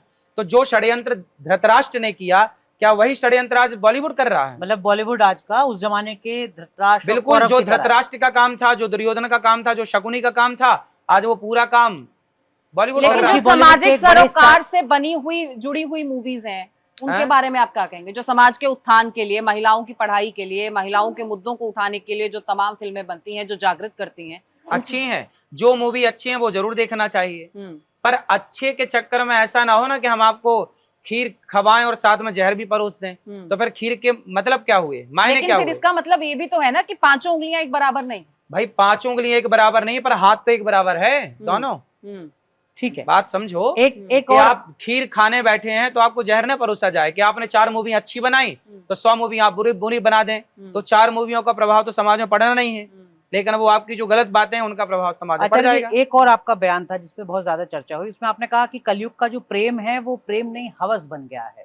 ये आप ही का बयान था। क्या इसके पीछे की सोच आपको लगती है कि ऐसा आज क्यों जितने है? अभी आपको और दिल्ली क्या इसके में पीछे भी फिल्में नजर आती हैं आपको? अभी दिल्ली में एक लड़की की घटना हुई, अभी करवा चौथ की घटना आपने टीवियों पे दिखाया, मैंने भी देखा, टीवी पे देखा। एक लड़की थी, उसने एक लड़के से प्यार किया और लड़के का नाम राजू था, लेकिन बाद में पता चला उसका नाम सलीम था या कुछ और था। और वो लड़की ने प्यार किया, लड़के ले गए उसके साथ, जो भी किया हो, दुराचार तो किया ही होगा, और उसको फिर गड़ा दिया। करवा चौथ की घटना है ये, अभी की टीवी पे मैंने देखी है। क्या है ये, क्यों हो रही है ये घटनाएं, कौन कर रहा है ये? क्या समाज का ये जो दोष है इसका जिम्मेदार कौन है? बच्चों की परवरिश भी है, समाज में आज जो बॉलीवुड दिखाता है कहीं ना कहीं वो भी जिम्मेदार है। आजकल जो आपकी मोबाइलों पे गंदी गंदी फिल्में हैं, गंदी गंदी चीजें हैं, सरकार को ने सब में बैन लगाना चाहिए, क्योंकि ये सब गंदगी देख के दिमाग में गंदगी भरी है और वो गंदे काम करते हैं। ठीक है, लेकिन उसकी एक और थ्योरी भी है। कुछ लोग कहते हैं कि उसका फिल्मों से कोई लेना देना नहीं है, वो एक सोची समझी सोच है जिसको कुछ लोग लव जिहाद का नाम देते हैं। तो कहां से आई वो सोच? लव जिहाद की सोच कहां से आई? बॉलीवुड ने दिया? कहां से आई? उसमें क्या कहते हैं, प्यार किया तो डरना क्या, प्यार किया कोई चोरी नहीं की, छुप छुप आहें भरना क्या। भाई प्यार किया तो डरना क्या, मतलब किसी से भी प्यार करो। और बॉलीवुड क्या सिखाता, कोई भी लड़की मिल जाए प्यार कर लो, प्यार की जाति नहीं होती, प्यार का मजहब नहीं होता, प्यार का पंथ नहीं होता है, सब सिखाया जाता है। प्यार की जाति, प्यार का मजहब होना चाहिए। किया तो था उस लड़की ने प्यार, करवा चौथ के दिन क्यों मार दिया? फिर किया तो था लड़कियों ने प्यार, फिर क्यों टुकड़े कर दिए? 35 दिल्ली की घटना आप तो न्यूज वाले सब जानते हैं। तो क्या ये सिर्फ मजहब के डिफरेंशिएशन होते हैं तभी होता है? भाई प्यार क्या अन्य परिवारों में नहीं होता है जो सिर्फ एक ही समाज से आते हैं? प्यार माँ बाप से कर लो और जहां विवाह हो वहां करो, सबसे प्यार क्यों बांटना है? सबसे आपका ज्यादा उमड़ रहा है तो बलात्कार भी हो रहा है। इस बात का जवाब नहीं दिया कि प्यार क्या जाति मजहब और इन सब में बटा होता है? प्यार सबसे नहीं होता। प्यार किससे होना चाहिए? क्या आप क्या राम का प्यार रावण जैसी विचारधारा से हो सकता है? राम का प्यार रावण जैसी विचारधारा से नहीं हो सकता। यदि हो सकता तो राम मारते क्यों? प्यार तो मनुष्य से करता है और मनुष्य का जाति धर्म भगवान तो डिसाइड नहीं करता है। फिर टुकड़े क्यों होते हैं लड़कियों के? जब प्यार किया था तो फिर प्यार का आधार जाति नहीं होना चाहिए? प्यार का आधार जाति तो नहीं होना चाहिए, या कोई डिफरेंशिएशन तो नहीं होना चाहिए? भाई हमारे यहाँ विधान है कि आपका विवाह कहाँ हो कहाँ ना हो, इस पर विचार करते हैं ना बुजुर्ग लोग। तो कहाँ विवाह हो कहाँ ना हो, वही तो है कि कहाँ प्यार हो कहाँ प्यार ना हो, वही तो विचार है। इसी से जुड़ा आपका एक और बयान था जिसमें आपने कहा कि दलितों और अंतर जातीय जो विवाह है वो नहीं होना चाहिए। आपने उसको लेकर एक ना ऐसा नहीं बोला, आप उल्टा बोल रहे हैं। करेक्ट कर दीजिएगा, आपने कुछ शेर वेर को लेकर कुछ दलील दी थी, आपने क्या वो बयान था? प्रश्न ही गलत किया है। पहले तो ऐसी दलित और जातवाद को मैं बिल्कुल बढ़ावा इस तरह से मैं नहीं मानता। देखिए गौरी गोपाल में सब माताएं हैं, ठीक बात, हमने देखा, और सब जातियों की माएं हैं, मैं सबके पांव दबाता हूँ, ब्राह्मण क्षत्रिय वैश्य शूद्र, और यहाँ रसोई चलती है, सबके लिए दरवाजे खुले हैं, मैं कोई जातवाद। फिर क्या था वो बयान एग्जैक्टली? वो बात ये है कि विवाह जब हो तो ब्राह्मणों का विवाह ब्राह्मणों में ही हो, क्षत्रियों का क्षत्रियों में हो, हिंदुओं का हिंदुओं में हो, मुसलमानों का मुसलमानों में। ऐसा लेकिन कोई पढ़ा लिखा है और दूसरा पढ़ा लिखा व्यक्ति किसी अन्य जाति का है, अन्य मजहब का है, तो क्या अगर उनका मानसिक स्तर एक है, उनकी समझ एक है, वो सब बैठ रही है और उनको लगता है कि एक कंपैटिबल लाइफ वो आगे जी सकते हैं, तो क्यों नहीं? शास्त्र कहते हैं कि जो संतान होगी फिर आपकी, वो वर्ण संकरी कहलाएगी। मतलब क्या होता है इसका वर्ण संकरी का? जैसे आप हिंदू हैं और आपने किसी मुस्लिम से विवाह कर लिया, तो जो संतान होगी वो वर्ण संकरी कहलाएगी। उस वर्ण संकरी संतान से आपके पितर पानी ग्रहण नहीं करते, ऐसा प्रमाण है। पितरों को लिखा है? हाँ, पितरों को मोक्ष नहीं मिलेगा। वर्ण संकरी शब्द का प्रयोग हुआ ना कि वर्ण संकरी हो जाओगे, फिर पितर पानी नहीं लेंगे, आपके पूर्वज आपसे प्रसन्न ना होंगे। इसलिए सब चीजें देख के कार्य करना चाहिए, सब विधान है। अच्छा, ये कॉन्सेप्ट भी मुझे आचार्य जी जरा समझाइए कि हम पितरों को तो शांत करने की कोशिश करते हैं, लेकिन आपके आश्रम में ही हम देख रहे हैं जो जिंदा माँ बाप हैं उनको हम घर से निकाल देते हैं और फिर पितरों की शांति के लिए हम पूजा पाठ करते हैं। तो जो लोग निकाल देते हैं वो थोड़ी करते हैं पितरों की नहीं शांति? करते। भाई जो सेवा करते हैं, श्रद्धा रखते हैं, वही तो करेंगे। वो जीते जी नहीं कर रहे हैं तो मरने के बाद खाक करेंगे। एक पापा शब्द को लेकर आपकी आपत्ति है, आपने पापा को पाप से जोड़ दिया है, ऐसा क्यों करते? मतलब कनेक्ट कर पाए आप अपनी बातों को बेहतर तरीके से भक्तों के साथ, दर्शकों के साथ, ये सोच रहती है या क्या उसके पीछे की वजह है? आप जानते हैं पापा शब्द का अर्थ क्या होता है? इसलिए बोलते हैं संस्कृत पढ़िए। मैं काले की शिक्षा पढ़ेंगे तो पापा को नहीं समझ पाएंगे। मैं काले की शिक्षा से आप सोचिए पापा का अर्थ नहीं समझ पाए, ये है मैं काले की शिक्षा। एक चौपाई बोल रहा हूं, आप अर्थ करिएगा। कलयुग का यह परम प्रतापा, मानस पुण्य हो या नहीं पापा। अब बताइए क्या अर्थ है? इस चौपाई में पापा शब्द आया और वो पापा शब्द पाप के लिए आया। पापा मतलब पाप ही है। पापा शब्द का अर्थ कहाँ प्रयोग होता है? पाप के लिए। पाप के लिए पापा शब्द का प्रयोग होता है। गीता में भी आया है, रामचरितमानस में भी आया है। तो पापा जहां शब्द आया है वहां पाप के लिए प्रयोग हुआ है। तो भाई ये तुम्हारा बाप है, पाप थोड़ी है। तो बाप को पाप क्यों कह रहे हो? तो डैडी कह सकते हैं या डैडी भी नहीं? अरे पिताजी कहो, जो राम कहते हैं वो कहो। डैडी से पिताजी कहो, जो परंपराएं हैं वो कहो। पिता कहो, ये हमारे पिता हैं। बाबूजी कहो, बाबूजी की परंपरा रही है, पिता की परंपरा रही है।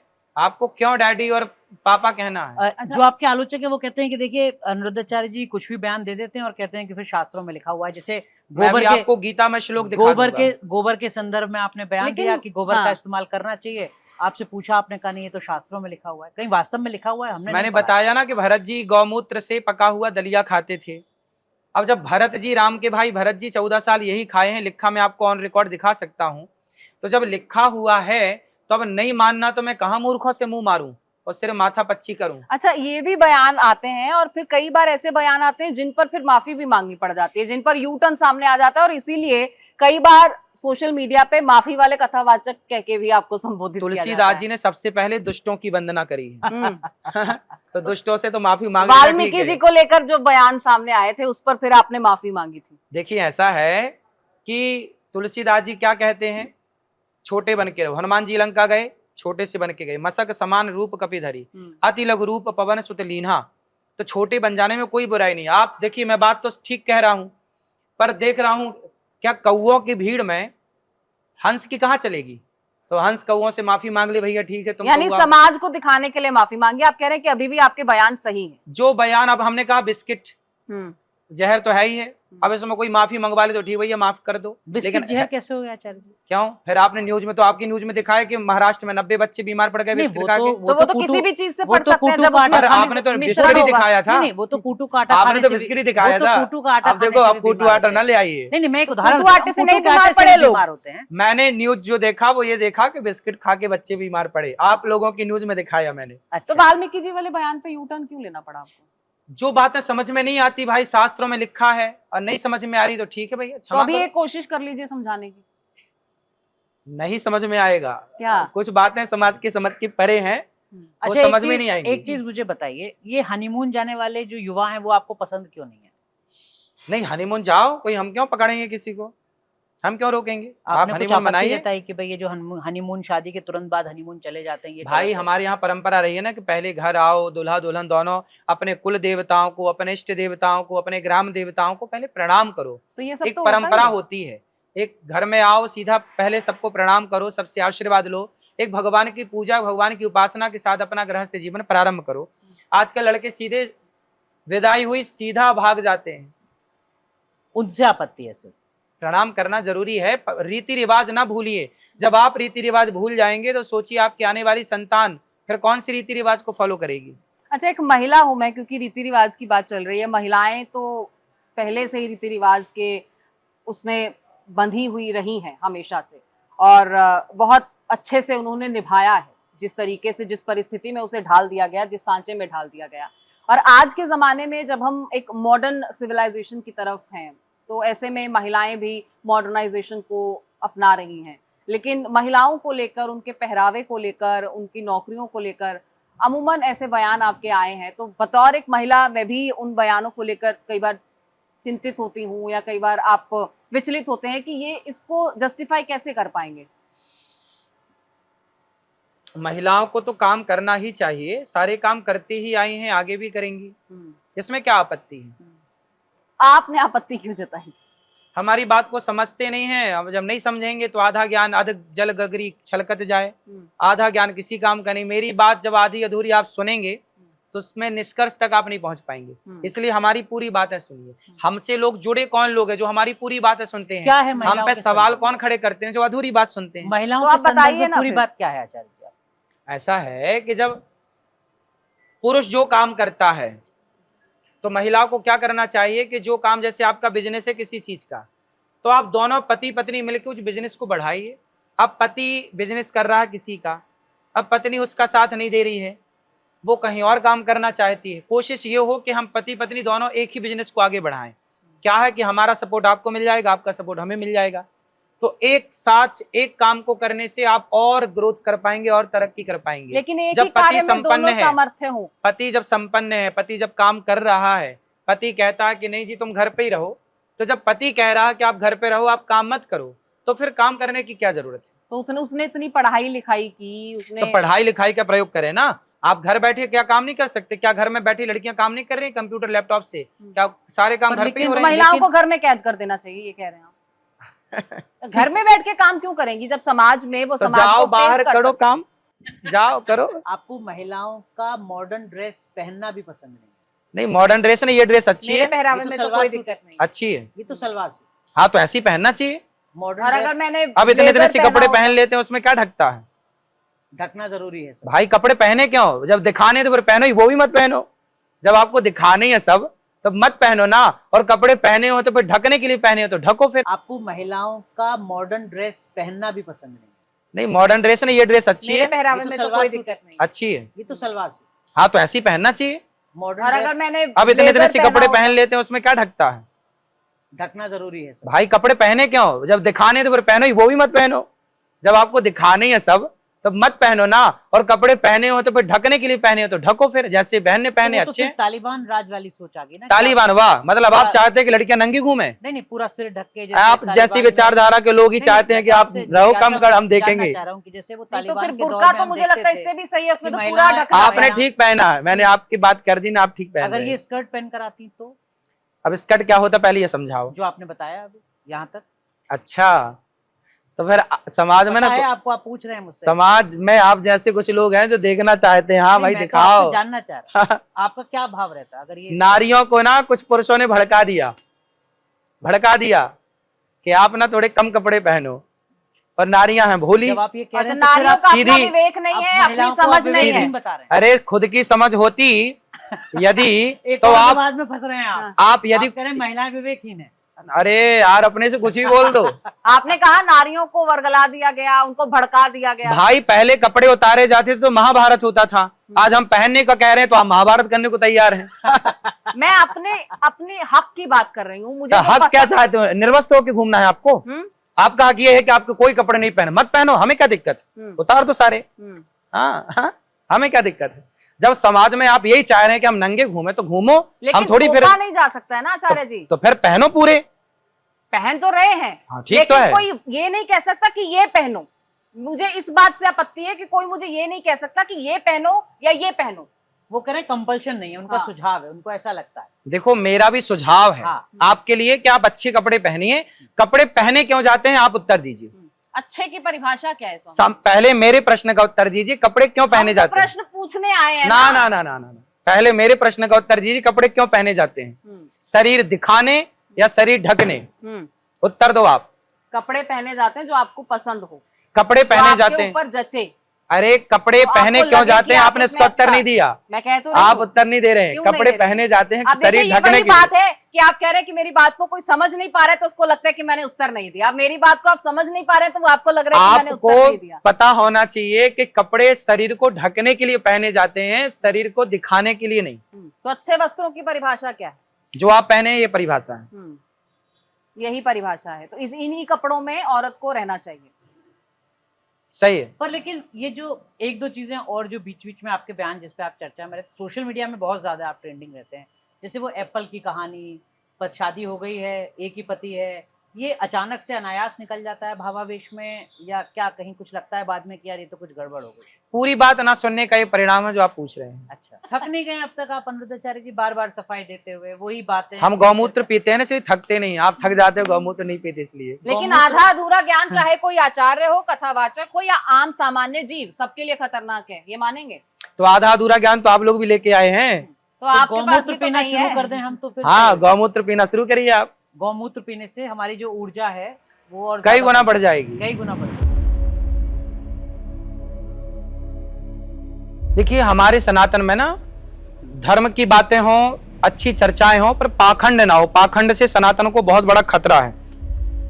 जितना खतरा हमारे देश को आतंकवादियों से है, या जितना खतरा उस जमाने में मुगलों से था, अंग्रेजों से था, उतना ही खतरा पाखंड से है।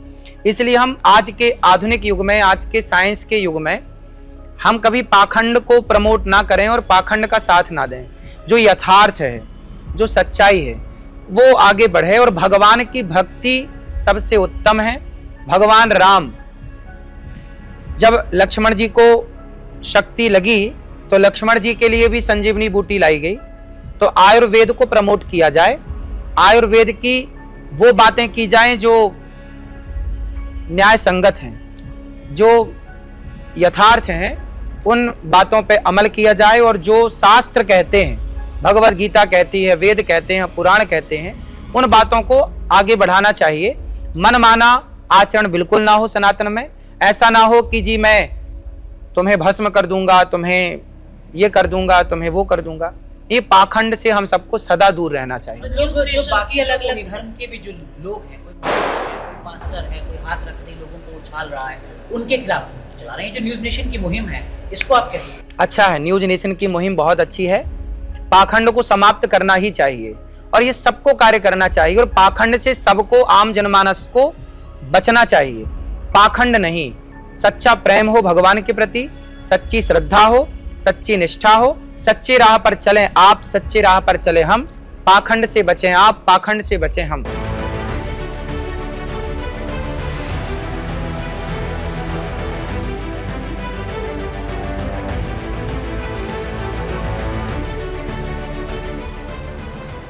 संत अनिरुद्धाचार्य महाराज की सनातन, बॉलीवुड और धर्मनिरपेक्षता समेत तमाम मुद्दों पर राय आपने सुनी।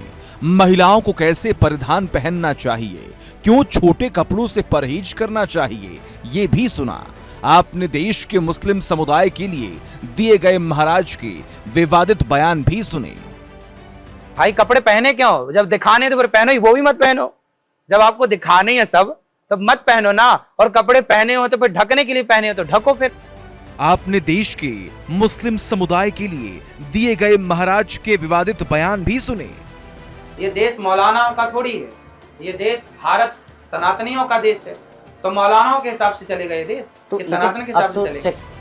अब तक आपने अनिरुद्धाचार्य महाराज के वो बयान सुने जिनको लेकर विवाद खड़ा हो चुका है, और अब आपको उनके वो बयान सुनवाते हैं जिनको लेकर आरोप लगता है कि सोशल मीडिया पर छाए रहने के लिए वो जानबूझकर ऐसे बयान देते हैं, जैसे कि वो बताते हैं कि कैसे गौमूत्र और गोबर के अर्क वाला पंचकव्य बीमारियों में रामबाण का काम करता है।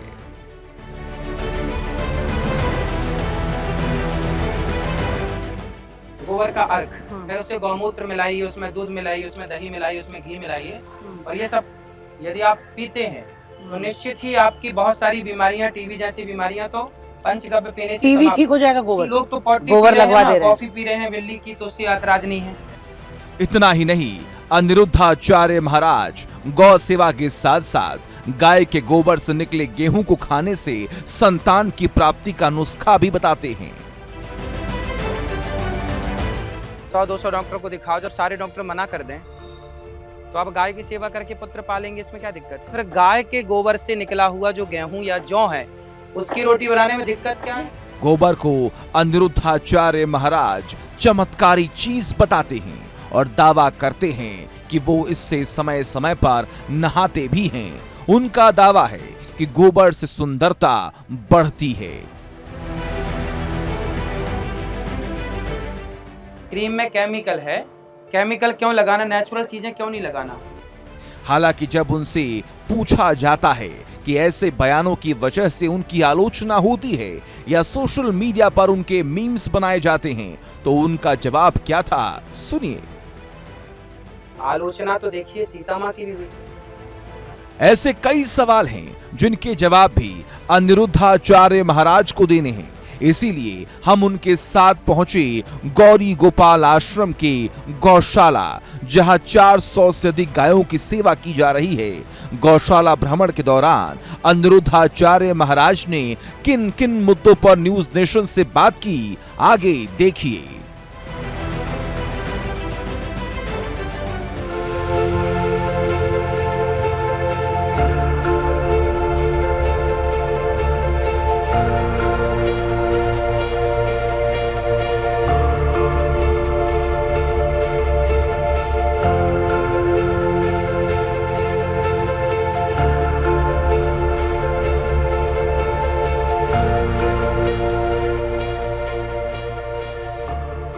ये गायों से मिलाते हैं आप। नामकरण भी कर रखा है आपने? हाँ, गायों के नाम हैं। तो क्या बुलाते हैं प्यार से? सबके अलग अलग नाम हैं। और क्या सब देसी गाय हैं आचार्य जी या? ये सब देसी हैं। ये देखिए देसी का नंदी है। हाँ, अच्छा। गोपाल सब गाय हैं, नंदी है।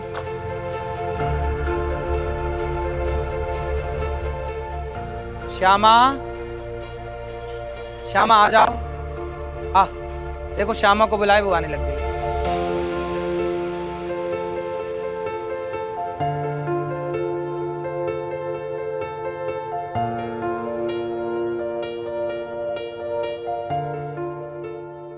डेली निकालते हैं समय गायों के लिए। गायों के साथ बैठना उठना हमें अच्छा लगता है। कितनी गाय हैं महाराज जी इस वक्त आचार्य जी आश्रम में? 400 से अधिक हैं। 400 से ज्यादा? नंदी भी है इसमें। हाँ, नंदी भी है। तो ये सब गाय अलग अलग राज्यों की जो अलग अलग ब्रीड हैं देसी? ये गिर गाय है। ये गिर गाय है। गिर गाय सारी तो गिर गाय नहीं है मुझे लगता है। हाँ, देसी गाय, ये सब देसी गाय जो वेद लक्षणा भारतीय गाय है ना। मैं कहता हूँ कि जिन गायों का गौमूत्र पीना चाहिए और जिनका गोबर विशेष है वो यही गाय हैं। जर्सी गाय का गौमूत्र, जर्सी तो गाय ही नहीं है। जर्सी गाय नहीं है? गाय नहीं, वो तो उसको अलग श्रेणी में रखा गया है। तो फिर उसे सुअर क्या से मानते क्रॉस हैं? है ना वो। अच्छा, तो सुअर से क्रॉस कराया गया। उसे जो गाय के तौर पर पूज रहे हैं वो ना पूजें। वो गाय है ही नहीं। गाय की पहचान ये है, ये देखिए। हाँ, जिसका ये हो और जिसकी झालर हो और जिसका ये देखिए ये हिस्सा, ये नाभि। हाँ, ये गाय की पहचान है। ये है। हाँ। अब जर्सी गाय में ये नहीं होता, वो देसी गाय नहीं होती। वो ये सारी देसी। ये देखो इनका ये सब बड़ा हुआ है हिस्सा। अच्छा, ये जो आप आचार्य जी गौमूत्र की बात करते हैं या गोबर की बात करते हैं, इसको कुछ रिफाइन करने के बाद ग्रहण करना चाहिए? फिर वो आपका बयान एक विवादित जो है वो हाँ। चर्चा में आ जाता है, जिसमें आचार्य जी कह रहे हैं कि गोबर लगाओगे तो सुंदर हो जाओगे। बिल्कुल हो जाओगे। गोबर से कैसे सुंदर हो जाएगा कोई आचार्य जी? क्यों नहीं हो सकते? आप लगा के देखिए ना। नहीं, इसको आप कुछ रिफाइन करके यूज करने के लिए बोलते हैं, जो जैसा वो मिलता है वैसा ही रॉ। गाय का ताजा गोबर जो है ना, हमारे यहाँ पंचगव्य पीने की परंपरा रही है जी। गाय की 5 चीजों को मिला के पंचगव्य बनता है। गाय का दूध, दही और गाय का घी और गाय का गौमूत्र और गोबर का अर्घ। ये पुरानी परंपरा है। जब तक इसको ना पियेंगे आप यज्ञ करने के अधिकारी नहीं होंगे। पंचगव्य पीने की पुरानी परंपरा। मतलब जो भी यज्ञ करता है वो गाय का गोबर पंचगव्य, पंचगव्य पंचगव्य कहते हैं। पंचगव्य पी के ही आप शुद्ध होते हैं, यज्ञ करने के अधिकारी बनते हैं। लेकिन गौमूत्र क्या कर रहे हैं महाराज जी? आचार्य जी तो गोबर खिलवा दे रहे हैं। अब लोग तो पॉटी गोबर लगवा दे रहे हैं, कॉफी पी रहे हैं बिल्ली की, तो उससे ऐतराज नहीं है। गायों से दिक्कत समस्या ये है, ऐसे लोगों को मिर्ची का धुआं देना चाहिए। तो ये क्या रॉ फॉर्म जैसा आपको मिलता है, जैसा गाय का गोबर होगा रॉ फॉर्म में, हाँ। क्या वैसे ही खाया जा सकता है? गोबर खाना थोड़ी है। आप तो आप क्या कहते हैं? आप तो यही तो लोग कहते हैं, आप पर तो यही इल्जाम है कि आप गोबर खिलाते हैं। वही तो कह रहे हैं कि लोग समझते नहीं ना बात को पूरी। गोबर खाने का नहीं कह रहे हैं। तो क्या कह रहे हैं? गोबर का रस 5 चीजों में मिलाओ, पंचगव्य बनाओ, फिर पियो। अब उस बात को समझने की बुद्धि नहीं है तो क्या माथा उसकी प्रक्रिया आचार्य जी जरा समझाइए कि वो अर्क कैसे प्राप्त किया जाएगा। अभी मैं आपको बताऊंगा। पर लेकिन आचार्य जी अभी मैं बना के बता दूंगा। आपने कहा कॉफी भी तो खा रहे हैं, गोबर लगाए भी क्यों आदमी, जबकि इतनी सारी क्रीम है, मल्टीनेशनल कंपनी है, सब आई हुई है यहाँ पर, आप कह रहे गोबर लगाओ। क्रीम में केमिकल है। केमिकल क्यों लगाना? नेचुरल चीजें क्यों नहीं लगाना? गोबर आपके नेचुरल घर है, में सुंदरता के आज के लिए। 50 साल पहले आंगन काय से लीपा जाता था? गोबर से। फिर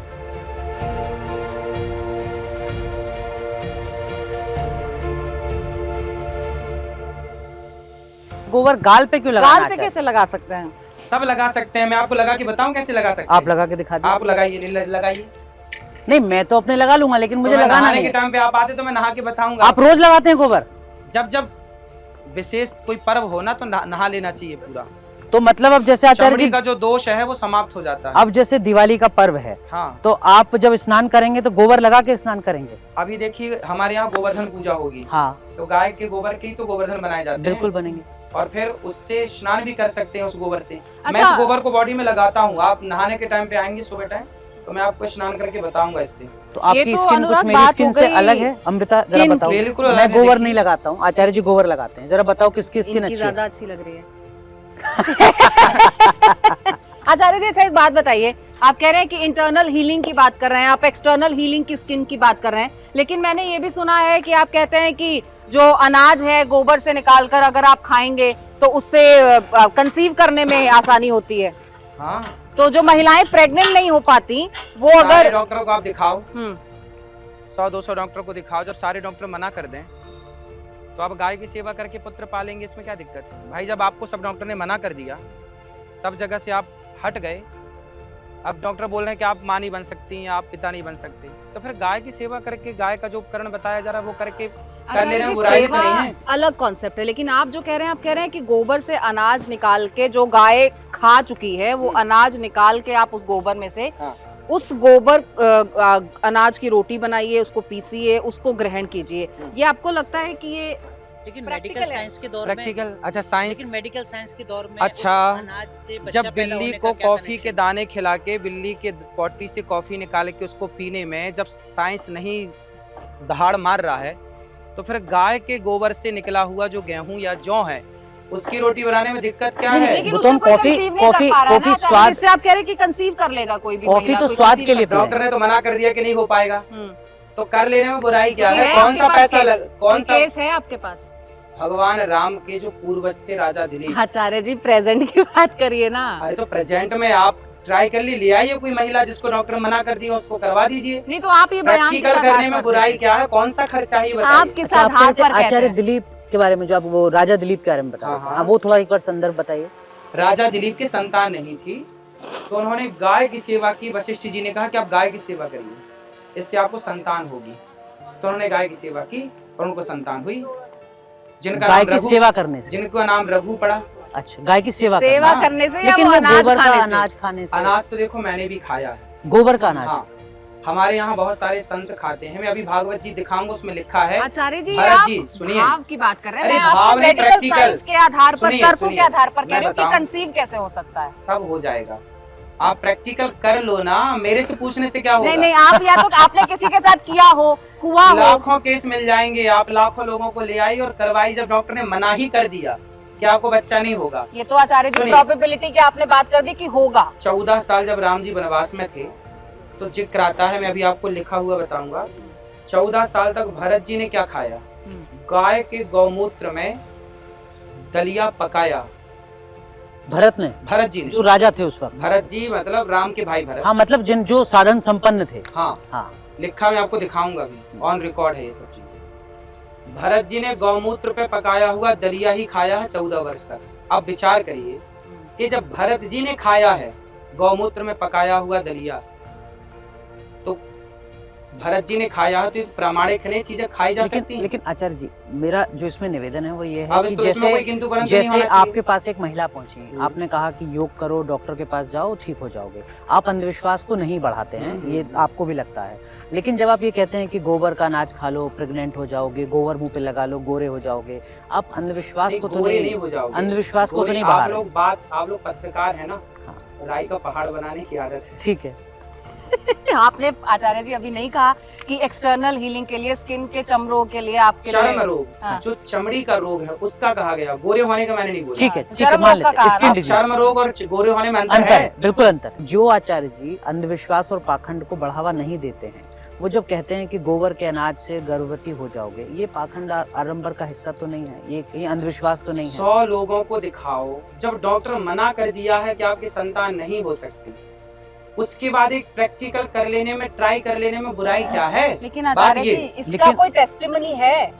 देखो हर चीज का टेस्टिमनी नहीं होता, जरूरी नहीं है कि हम, अब भरत जी के बारे में मैंने बताया, कौन खा रहा उस तरह का दलिया? पर आप तो कह रहे हैं कि वो लेकिन- लिखा है। हाँ लिखा है, हम्म। तो रिकॉर्ड है ना। हम्म। फिर आखिर जब परंपराएं थी खाने पीने की, इसलिए तो बताया जा रहा है। अब बहुत सारी चीजें तो परंपराएं खत्म हो गई खाने पीने की। हमारे यहाँ तो, अच्छा ठीक है, आपने हमारे कहा यहाँ कि ये तो नीम लिखा के पत्ते भी खाने की परंपरा थी। वो आचार्य जी, लेकिन वो मुझे एक ठीक है। चीज बताइए, आप अगर अपने भक्तों से कहें कि ये गोबर के बीज का अनाज है, इसको खाओ, आज के भंडारे में हम तुम्हें ये खिलाएंगे, गोबर के बीज से निकला हुआ अनाज, या ये गौमूत्र आज भंडारे में हम तुम्हें ये पिलाएंगे, आपको लगता है कि जो सनातनी भी है, जो आपका भक्त है, वो भी इच्छा से सहृदय इन सब चीजों को स्वीकारना चाहेगा? बिल्कुल स्वीकार करते हैं, बिल्कुल करेंगे। मैं खुद पंचगव्य पीता हूँ, मैं खुद पीता हूँ, अभी मैं आपको पंचगव्य पिलाऊंगा, ठीक है? अच्छा आप कह रहे हैं कि नहीं, मेरे मन में गौमूत्र- संकोच है, मैं तो थोड़ा डरा हुआ हूँ, मुझे मत डराइएगा।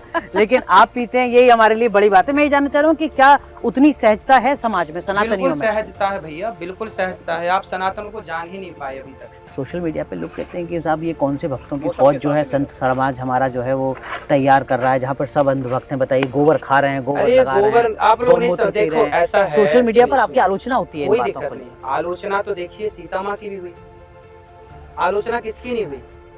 आप बढ़ जाइए, तरक्की कर जाइए, तो आपकी आलोचना हो जाएगी, इसमें क्या है? आपके भी आलोचक बहुत होंगे। और आप कह रहे हैं शास्त्र सम्मत बात बताते हैं। मैंने तो बताया भरत जी के बारे में कि भरत जी गौमूत्र पकाया हुआ दलिया खाते थे, तो शास्त्र सम्मत नहीं है ये? और आप खुद भी रोज गोबर लगाते हैं जब नहाते गोबर हैं? देखो, जब कभी विशेष उत्सव होता है तो गोबर से नहाने में कोई बुराई नहीं, गोबर से खूब नहाना चाहिए। आप कभी आना, मैं आपको गोबर से तो स्नान करने की वीडियो गोबर आपको- नहीं खाना है, गोबर के से निकला हुआ अनाज अर्क- खाना है, अर्क गोबर लगाना है और गौमूत्र पीना है। गौमूत्र पीना। ठीक है, तो इससे गोबर सीधे तौर पे नहीं खाना है, गोबर नहीं, उसमें से अर्क कैसे निकलेगा? वो कह रहे हैं जिसका आप- श्रद्धा के आओ ऊपर आओ है। आओ, निकाल के दिखाते हैं। हम्म। चलिए,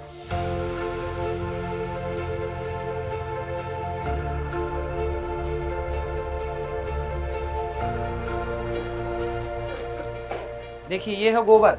इधर, हाँ, अब ये जो गोबर है, इसमें हल्का सा पानी मिलाया जाएगा हम्म। और पानी मिला करके इसको निचोड़ दिया जाएगा, तो जो अर्क निकलेगा, जो इसमें से रस जो निकलेगा, रस जो निकलेगा। जल निकलेगा, हाँ, जो जल निकलेगा, वो है गोबर का अर्क। हम्म। फिर उसे गौमूत्र मिलाइए, उसमें दूध मिलाइए, उसमें दही मिलाइए, उसमें घी मिलाइए, और ये सब यदि आप पीते हैं तो निश्चित ही आपकी बहुत सारी बीमारियां, टीबी जैसी बीमारियां तो पंचगव्य पीने से टीबी समाप्त। ठीक हो जाएगा गोबर टीबी से? ठीक हो जाए।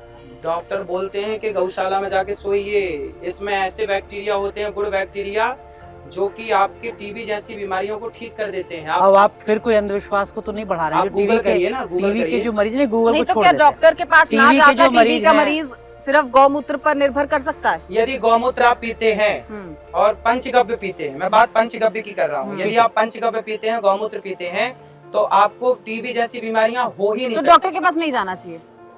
आपको होगा ही नहीं तो जाने की जरूरत ही नहीं है। नहीं, यदि अगर आप हो पीते गया। हैं नियमित, अगर हो गया, होगा ही नहीं, अगर हो गया, नहीं होगा। ये यू टर्न है, नहीं। ये आचार्य जी यू टर्न। आचार्य जी अगर कोई होगा मरीज ही है, नहीं। ये तो- यदि आप नियमित पंचगव्य पीते हैं तो आपको टीबी होगा ही नहीं। आपने लेकिन आचार्य अगर जी भी किसी को बताया हो कि चुका- इसे अगर पियोगे तो टीबी ठीक हो जाएगा।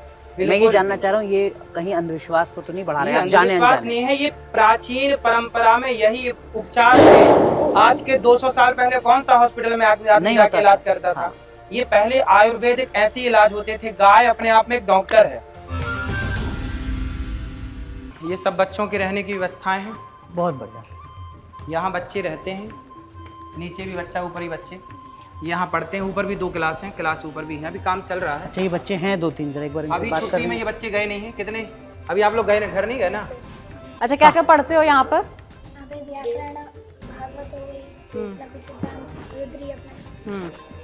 तो कुछ हमें जरा सुनाओ। सुनाओ एक बार, हाँ। कुछ जो आपको याद है वो जरा सुनाओ एक बार। आप सारे आ जाओ साथ, बताओ आप क्या चीज सुना, क्या इनसे हम माहेश्वर सूत्र सुना दो शुरू से, अयोड़ से। नत्वा सरस्वतीं देवीं शुद्धां पुण्यां करोम्यहं पाणिनीय प्रवेशाय लघु सिद्धान्त कौमुदीम् अथ संज्ञा प्रकरणम् ऐ ऋल ए ओं ऐ औच हय भरट लट यमगणनं जबै गणदश जब गणदश खप चटत चटतम कपयश्चषसर्हल् इति माहेश्वराणे सूत्राणिनादे संज्ञारथानि एषामन्त्यायतः अकारादेष्वकार उच्चारणार्थ ललमध्ये ते संज्ञकः हलन्त्यम् उपदेशे अन्त्यं हलित् स्यात् उपदेशाद्योच्चारणम् सूत्रेषु वसिष्ठं पदम् सूत्रान्तरादनुवर्तनीयं सर्वत्र अदर्शनं लोपः प्रसक्तस्य दर्शनं लोपसंज्ञं स्यात् तस्य लोपः तस्येतो लोपः स्यात् आदयोडाद्यर्थाः आदिरन्तेन सहेत अन्तेनेता सेता धर्मत्रिकानां स्वस्य संज्ञा स्यात् यथा णिति आ इ उ वर्णानां संज्ञा एवमचलयत्यादयः ऊकालो जरस्वदीर्घप्लुतः ओष ओष ओष कालो यस्य सोऽष्टमात् हरस्वदीर्घप्लुतसंज्ञा स्यात् सा प्रत्येकमुदात्तादिवेदेन त्रिधा उच्चैरुदात्तः निचैरनुदात्तः समाहारसरितः सा नवविधोऽपि प्रत्येकमनुनासिकत्वानुनासिकत्वाभ्यां द्विधा मुखनासिका वचनानुनासिका मुखनासिकनासिकयोच्चार्यमाणो वर्णोनुनासिकसंज्ञा स्यात् तदेताम् आयुर्येषां वर्णानां प्रत्येकमष्टादशविधाः। बहुत सुंदर, बहुत सुंदर। चलिए आचार्य जी, आपको क्या लगता है कि समाज में जब ये बच्चे बड़े होकर अपना योगदान देंगे तो वो कैसा समाज होगा? शिष्ट समाज होगा, संस्कारी समाज होगा। और ये बच्चे केवल वेद और व्याकरण ही नहीं, विज्ञान भी जानेंगे। और ये मैकाले वाला समाज नहीं होगा, ये मैकाले वाला समाज नहीं होगा। इनकी जो माँ बाप हैं वो घर से बाहर ये नहीं एक एक बच्चा ऐसे एक एक गुरुकुल की स्थापना करेगा। ये आने वाले 20 साल के बाद वाला भारत है।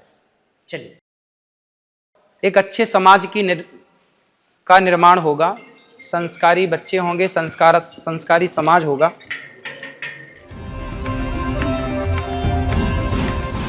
अब आजकल जो बच्चे हैं जो तर्क करते हैं, उनके पास उतनी समझ तो है नहीं, तो मूर्खों से क्या माथा लड़ाएं?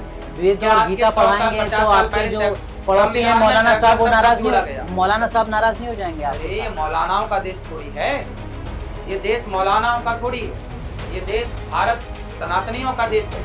भाई पाकिस्तान बटा तो मुसलमानों के लिए न बटा, तो जाओ फिर मुसलमान पाकिस्तान में रहो।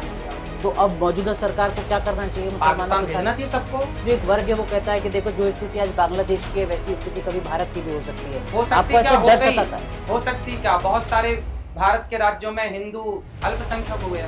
अब गाने बनते हैं, तू हाँ कर या ना कर, तू है मेरी किरण। अब देखो, लड़की की ना हाँ से मतलब है ना से, पकड़ो और उसके साथ जो मन पड़े वो करो। एक गाना ऐसा हो सकता है बन गया। अरे जीना अगर जरूरी है तो पीना बहुत जरूरी है। मुझे पीने का शौक नहीं, पीता हूँ गम भुलाने को। मैं इस गोबर को बॉडी में लगाता हूँ। आप नहाने के टाइम पे आएंगे सुबह टाइम, तो मैं आपको स्नान करके बताऊंगा इससे गोबर का अर्थ। मैंने उसे गौमूत्र मिलाई, उसमें दूध मिलाई, उसमें दही मिलाई, उसमें घी मिलाई है। यदि आप पंचकव्य पीते हैं, गौमूत्र पीते हैं, तो आपको टीबी जैसी बीमारियां हो ही नहीं। तो डॉक्टर के पास नहीं जाना चाहिए? आपको होगा ही नहीं तो जाने की जरूरत ही नहीं, यदि आप पीते हैं।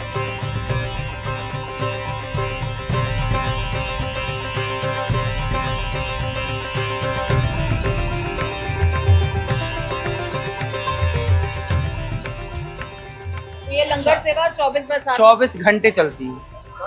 सुबह 8 बजे से लेके 2 बजे रात को भी कोई आए तो उसे भोजन मिल जाता है। हर दिन एक ही चीज खिलाई जाती है? ना बदल के हर दिन। क्या एक दिन में 4 सब्जियां बदल जाती हैं एक ही दिन में? एक देखिए क्या क्या है। सादा चावल है, मीठा चावल है, दाल है, सब्जी है, रोटी भी है और पूड़ी भी है। केवल हिंदू त्योहार पर ही निशाना क्यों? हिंदू त्योहार पे इसलिए निशाना, देखिए निशाना उस पे साधा जाता है जो बड़ा होता है। सनातन धर्म दुनिया में सबसे बड़ा है, तो जो बड़ा है उसी पे निशाना होगा। तो आप पे निशाना है मतलब आप बड़े, इससे सिद्ध होता है कि आप बड़े। लेकिन उससे कुछ बिगड़ेगा तो टेंशन लेने का नहीं। चलिए आइए देखते हैं। तो अब अन्य क्षेत्र में आचार्य जी किस तरीके की व्यवस्था रखते हैं? ये मुझे लग रहा है कि काशी फल की, सीताफल की, कद्दू की सब्जी है। ये बांटिए, ये देखिए दाल जो हम लोग स्वयं घर में आप खाते हैं, उसी तरह दाल बांटिए और थोड़ा सेवा कीजिए, पुण्य कमाइए। आप भी बांटिए। कुछ मात्रा तो थी, ये तो है आपके पास। जितना जो जितना मांग रहा उतना दीजिए। अच्छा, तो लगभग कितने भक्त रोजाना आ जाते हैं? 30,000 लोग लगभग रोज। कितने? 30,000। 30,000। अब ये देखिए लाइन चलती ही रहेगी, ये रुकेगी नहीं। अभी तो 30,000 लोगों का रोजाना 30,000 लोग, और खाना बनाने के लिए तो लोग भी बहुत चाहिए। मैं आपको सब दिखाऊंगा, सब कैसे बनता है, कैसे क्या होता है। और ये लोग वो नहीं है जो यहाँ पर रहते हैं, या आसपास के तमाम जो ये सब बाहर से लोग आए। आप लोग कहाँ से आए? ये सब झाड़ी, जैसे वृंदावन धाम है ना, तो लोग दर्शन करने आते हैं बिहारी जी का, तो सब आते हैं तो प्रसाद पाने यहाँ आते हैं सब। वृंदावन में कोई भी आप लोग कहाँ से आए हैं? सिकंदराबाद। सिकंदरा से। ये तो नजदीक से। हर व्यक्ति अलग अलग से। आप कहाँ से हैं? ये झारखंड। तो आपको यहाँ के बारे में जानकारी कैसे पता चली कि यहाँ पर प्रसाद की व्यवस्था हो जाएगी? YouTube में हाँ, देखते। एक YouTube बड़ा माध्यम है आचार्य जी के लिए। हम लोग आदिवासी कहाँ से आए हैं? YouTube पे देखते हैं। झारखंड से आए हैं। टीवी ये पे, आपको लग रहा है सोशल मीडिया ने बहुत मदद पहुंचाई है आपको भी, विशेषकर भक्तों से जोड़ने में? और ये प्रेम कहाँ से? YouTube के माध्यम से जागृत हुआ। क्यों आचार्य जी, ये सहमत है आप इनकी बात से? सोशल मीडिया ने भक्तों से आपको जोड़ने में बड़ी भूमिका निभाई है। बिल्कुल। कथा सुनते हैं लोग, टीवी पे, यूट्यूब पे कथा सुनते हैं। कथाओं के बाद इनके जीवन में परिवर्तन होता है। लीजिए, डाल लीजिए आप। होगा सब बिहार जी ठीक करेंगे। आइए, भगवान सब ठीक करेंगे। आइए, चलिए आइए, देखिए, हर आइए 2 अमृत, घंटे आइए। का, ये हर 2 घंटे का स्टॉक है। ये 2 घंटे का स्टॉक ये है। इतना बड़ा भगोना ये सुबह सिर्फ से 2 ही बनता घंटे है। में अभी खत्म 2 हो घंटे जाएगा। में खत्म हो जाएगा। फिर अभी वहाँ चालू है बनना, दूसरा चूल्हे से उतरता है और दूसरा चढ़ जाता है। सुबह कितने बजे से बनना शुरू हो जाता है खाना? सुबह से नहीं, 24 घंटे बनता है, 24 है। घंटे बढ़ता है। हर टाइम ताजा भोजन मिलेगा और नया मिलेगा और गरम मिलेगा। सब चीजें गरम गरम। ये पूड़ी, ये रोटी, सब बिल्कुल। आइए, जो नीचे नहीं बैठ पाते बुजुर्ग लोग, उनके लिए ये व्यवस्था है। अच्छा। अभी ये टेम्परेरी है, ये सब रसोई सामने शिफ्ट हो रही है। Phase 2 जो आपका बन रहा है। हाँ। अच्छा, कुछ भक्त आचार्य जी बाहर बैठते हैं, कुछ यहाँ बैठते हैं, तो ये कुछ ये बूढ़ों के लिए, जो नीचे नहीं बैठ जो नहीं सकता, बैठ सकते। वो बुजुर्गों के लिए ये राइट।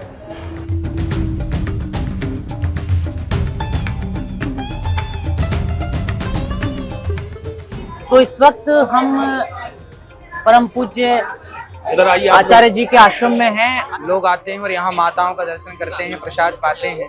जो यहाँ सेवाएं चलती हैं उन सबका दर्शन करने आते हैं, कथा सुनने आते हैं। अच्छा, तो ये आपकी अलग पीठ है। अभी आप कुछ देर में वहाँ बैठेंगे, क्या अंतर है? थोड़ा दर्शकों को सरल। यहाँ भक्तों से सबसे मिलना यहाँ होता है, फिर कथा करने अलग स्थान है। और जो मुख्य मंदिर है वो सामने है। हाँ, मंदिर यहाँ है, सामने भी मंदिर तैयार हो रहा है। महिलाओं के साथ, वृद्ध महिलाओं के साथ आपका जो प्रेम है वो आपके बहुत सारे वीडियोस में भी हमें नजर आता है। कभी आप उनके साथ खेलते हैं, कभी अठखेलियां करते हैं, तो क्या वो बाल गोपाल वाला स्वरूप आपका देखने को मिलता है? बिल्कुल, अभी मैं आपको दर्शन कराऊंगा सबका। टीवी का अनुभव कैसा रहा आपका? बहुत अच्छा है। जो भी सेवा का कार्य भगवान देते हैं, उस सेवा के कार्य को पूरा करने की पूरी कोशिश होती है। और ये सब जनमानस की सेवा है, सबकी सेवा ही। ये सब लोग मिलने आते हैं तो हम इनसे मिलने के लिए यहाँ बैठते हैं। ये मिलने का? हाँ, सब भक्तों से मिलने का है। बड़ी दूर दूर से आते हैं सब भक्त मिलने के लिए। कोई खास राज्य, कोई खास क्षेत्र आचार्य पूरे जी? भारत के कोने कोने से। कहाँ से आए हैं आप लोग? बिहार से। आप इंदौर से। आप कहाँ से हैं? बिहार। मैया, आप कहाँ से हो? कौन से गांव से हो? बनारस से। यूपी, बिहार, मध्य प्रदेश, अलग अलग राज्य। हर व्यक्ति अलग अलग स्थान से है। कोई वक्त निश्चित रहता है या अपने मन से आते हैं सब? अपने मन से लोग आते हैं। सुबह शाम हम दिन भर मिलते हैं सबसे। आपको देखे थे अच्छा। जग में बिहार से। ऊपर माताओं से मिल लो, प्रसाद पालो। तो आपके बैठने का कोई समय है आसन पर यहाँ रोज? हाँ, सुबह बैठ जाते हैं रोज 8:30 बजे से। 8 बजे से सेवाएं स्टार्ट होती हैं, सेवाओं के बाद बैठ जाते हैं और इसके बाद ये दिन भर चलता है। फिर 3 बजे से कथा स्टार्ट हो जाती है रोजाना। पर लेकिन आचार्य जी, जब आप बाहर रहते हैं तब फिर कैसे? तो फिर ये गतिविधि बाहर चलती है। अच्छा, तो बहुत सारे भक्त तो भोले वाले हैं जिनको पता ही नहीं कि आचार्य जी वहाँ है, वो टीवी पे नहीं है, सोशल मीडिया पे नहीं है। हाँ, तो लोग यहाँ आते हैं तो यहाँ की सेवाएं देख के दर्शन करके चले जाते हैं। योग करें, प्राणायाम करेंगे ना, ठीक हो जाएंगे। अभ्यास पर करें। आप कोई पर्ची क्यों नहीं निकाल रहे हैं इनकी? मेरे कैसे से ठीक पर्ची होंगे? वर्ची नहीं आप आती। क्यों योग बता रहे हैं? इससे तो आजकल के जो आचार्य हैं वो बचते हैं डॉक्टर के पास भेजने से। ना। वो कहते हैं मैं ही इलाज कर दूंगा सारा। आप ऐसा नहीं कर रहे हैं। नहीं, हम ऐसा नहीं करते। देखिए, लक्ष्मण जी बीमार पड़े, जब बूटी लगी तो शक्ति लगी तो हनुमान जी संजीवनी लेके आए। भगवान भी पर्चा निकाल देते ना किसी का। तो जो डॉक्टर का काम है, आप कह रहे हैं कि वो डॉक्टर ही ठीक करेंगे? डॉक्टर का काम डॉक्टर ठीक करेगा। योग से आप ठीक हो सकते लेकिन हैं। भक्त तो आपको डॉक्टर मानकर आप ही से प्रिस्क्रिप्शन भी चाह रहे हैं। ना, तो हम दे तो रहे हैं कि अच्छे डॉक्टर के पास जाइए और योग करिए। यहाँ पर कोई दवाइयाँ भी उपलब्ध हैं भक्तों के लिए? नहीं, हमारे यहाँ कोई दवाई नहीं, हम कोई दवाई देते ही नहीं। यही दवाई है, भगवान का कीर्तन करो, भगवान का नाम जपो। आयुर्वेदिक औषधियाँ कुछ ऐसा कुछ भी नहीं? नहीं, कुछ नहीं। बोलो, घर में क्या दिक्कत है आपके? बहू ने भगा दिया, बेटा ने नहीं बोला कि क्यों भगा रही हो? कितने बेटे हैं आपके? 2। बेटा से बात कराओ, मोबाइल नंबर दो, बात कराओ। रो मत, बात कराओ, मैं भी बात करता हूँ उनसे। लगाओ बेटे को फोन, रो मत, बात कराओ मेरी। पर ये तो किसी प्रशासनिक अधिकारी का काम है आचार्य जी, ये तो डीएम एसडीएम का काम है। ऐसी कर रहे उम्मीदों हैं? के साथ, ऐसी आस के साथ भी भक्त आते ये हैं वो आपके वृद्ध पास। माँ है जिनको बेटों ने भगा दिया, घर से निकाल दिया, परेशान। अब देखो, कह रही है बहू ने भगा दिया। अब इनको यहाँ वृद्ध माताएं रहती हैं, तो ये यहाँ रहने आई हैं। लेकिन इसके पहले ये प्रोसेस है कि इनके बेटे से बात करेंगे। माता जी कहाँ से आई हैं? अलवर से। अलवर से। ये बात करो, ये बेटे का नंबर है इसमें।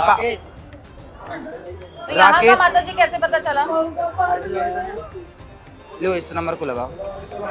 ऐसी महिलाएं आती रहती हैं आचार्य? ऐसी महिला आती है। अब ये वेरिफिकेशन चालू हो गया। इनके बेटे को बोला जाएगा कि आप आओ, अपनी माँ को ले जाओ, क्या दिक्कत है, क्यों निकाला। यदि वो समझ जाएगा मेरी बात से तो वो माँ को लेके चला जाएगा। यदि वो मना कर देगा कि नहीं, मेरे लिए तो माँ मर गई, मैं नहीं रखूंगा, निकाल दी, तो फिर इनको रखा जाएगा। इनको आप रख लेंगे? तो कोई रजिस्टर मेंटेन करते हैं? हाँ, सब आप? रजिस्टर मेंटेन, फिर इनका पूरा आधार कार्ड लिया जाएगा, इनका पूरा वेरिफिकेशन होगा। ये भी लेकर आएंगे? ये मानसिक तौर पर तैयार होकर आएंगे कि आप ही के यहाँ रहेंगे? हाँ, यहाँ आधार कार्ड तो लगता ही है ना, सब जगह लगता है आधार कार्ड। पर लेकिन ये काम तो आचार्य जी एसपी का है। ये अपने थाने में जाती हैं, तो इंस्पेक्टर थाने के में क्या पास, करेंगे? सरकारी उनसे कहती वृद्धाश्रम। हैं, मेरा बेटा निकाल रहा है मुझे घर से बाहर, वो मदद करते हैं। ये तो धर्म और सनातन से जुड़ी चीज नहीं है, उसके लिए भी आपके पास आ रही हैं। हाँ, इनकी देखिए, इनके बेटे को समझा के ना ठीक किया जा सकता है। यदि भटक गया मान है, जाते हैं बेटे से? बहुत सारे बच्चे मान जाते हैं। मान जाते हैं। और ये एसपी के पास जाएंगे तो एसपी क्या करेंगे, समझाएंगे तो बेटे फिर जाएंगी, फिर मारेगा, फिर परेशान करेगा। जिससे रखना ही नहीं है बेटे को, उसे एसपी क्या समझाएगा? जिस बेटे ने माँ को निकाल ही दिया, यहाँ तो माँ की मृत्यु हो जाती है तो बेटे उनकी अर्थी उठाने नहीं आते। भैया रोइए मत, अभी बात कर रहे हैं, चिंता ना करिए। ये लो, इसे अभी अपने पास रखो। हाँ, राकेश बोल रहे हैं। राकेश भैया, आपकी मैया आई है यहाँ पे, गौरी गोपाल वृद्धाश्रम वृंदावन में। क्या है मैया ये? हेलो, नेपाल से हो आप? बताओ। अच्छा, अभी बात करते हैं आपसे, अभी बात करते हैं। हाँ, सरकारी हॉस्पिटल में जाके आपका क्या दवाई करनी है आपको? चोरी? क्या चोरी हो? अभी बात करते हैं, इनसे बात कर लें। हाँ, हेलो, कहाँ पर हो भैया? लीजिए, महाराज जी से बात करिए। स्पीकर करो। राधे राधे भैया, क्या नाम है आपका? राकेश। ये आपकी माँ का नाम क्या है? क्या नाम है आपका? कृपा। तो ये मैया वृद्धाश्रम में रहने के लिए आई हैं, आपने घर से क्यों निकाल दिया इनको? हैं?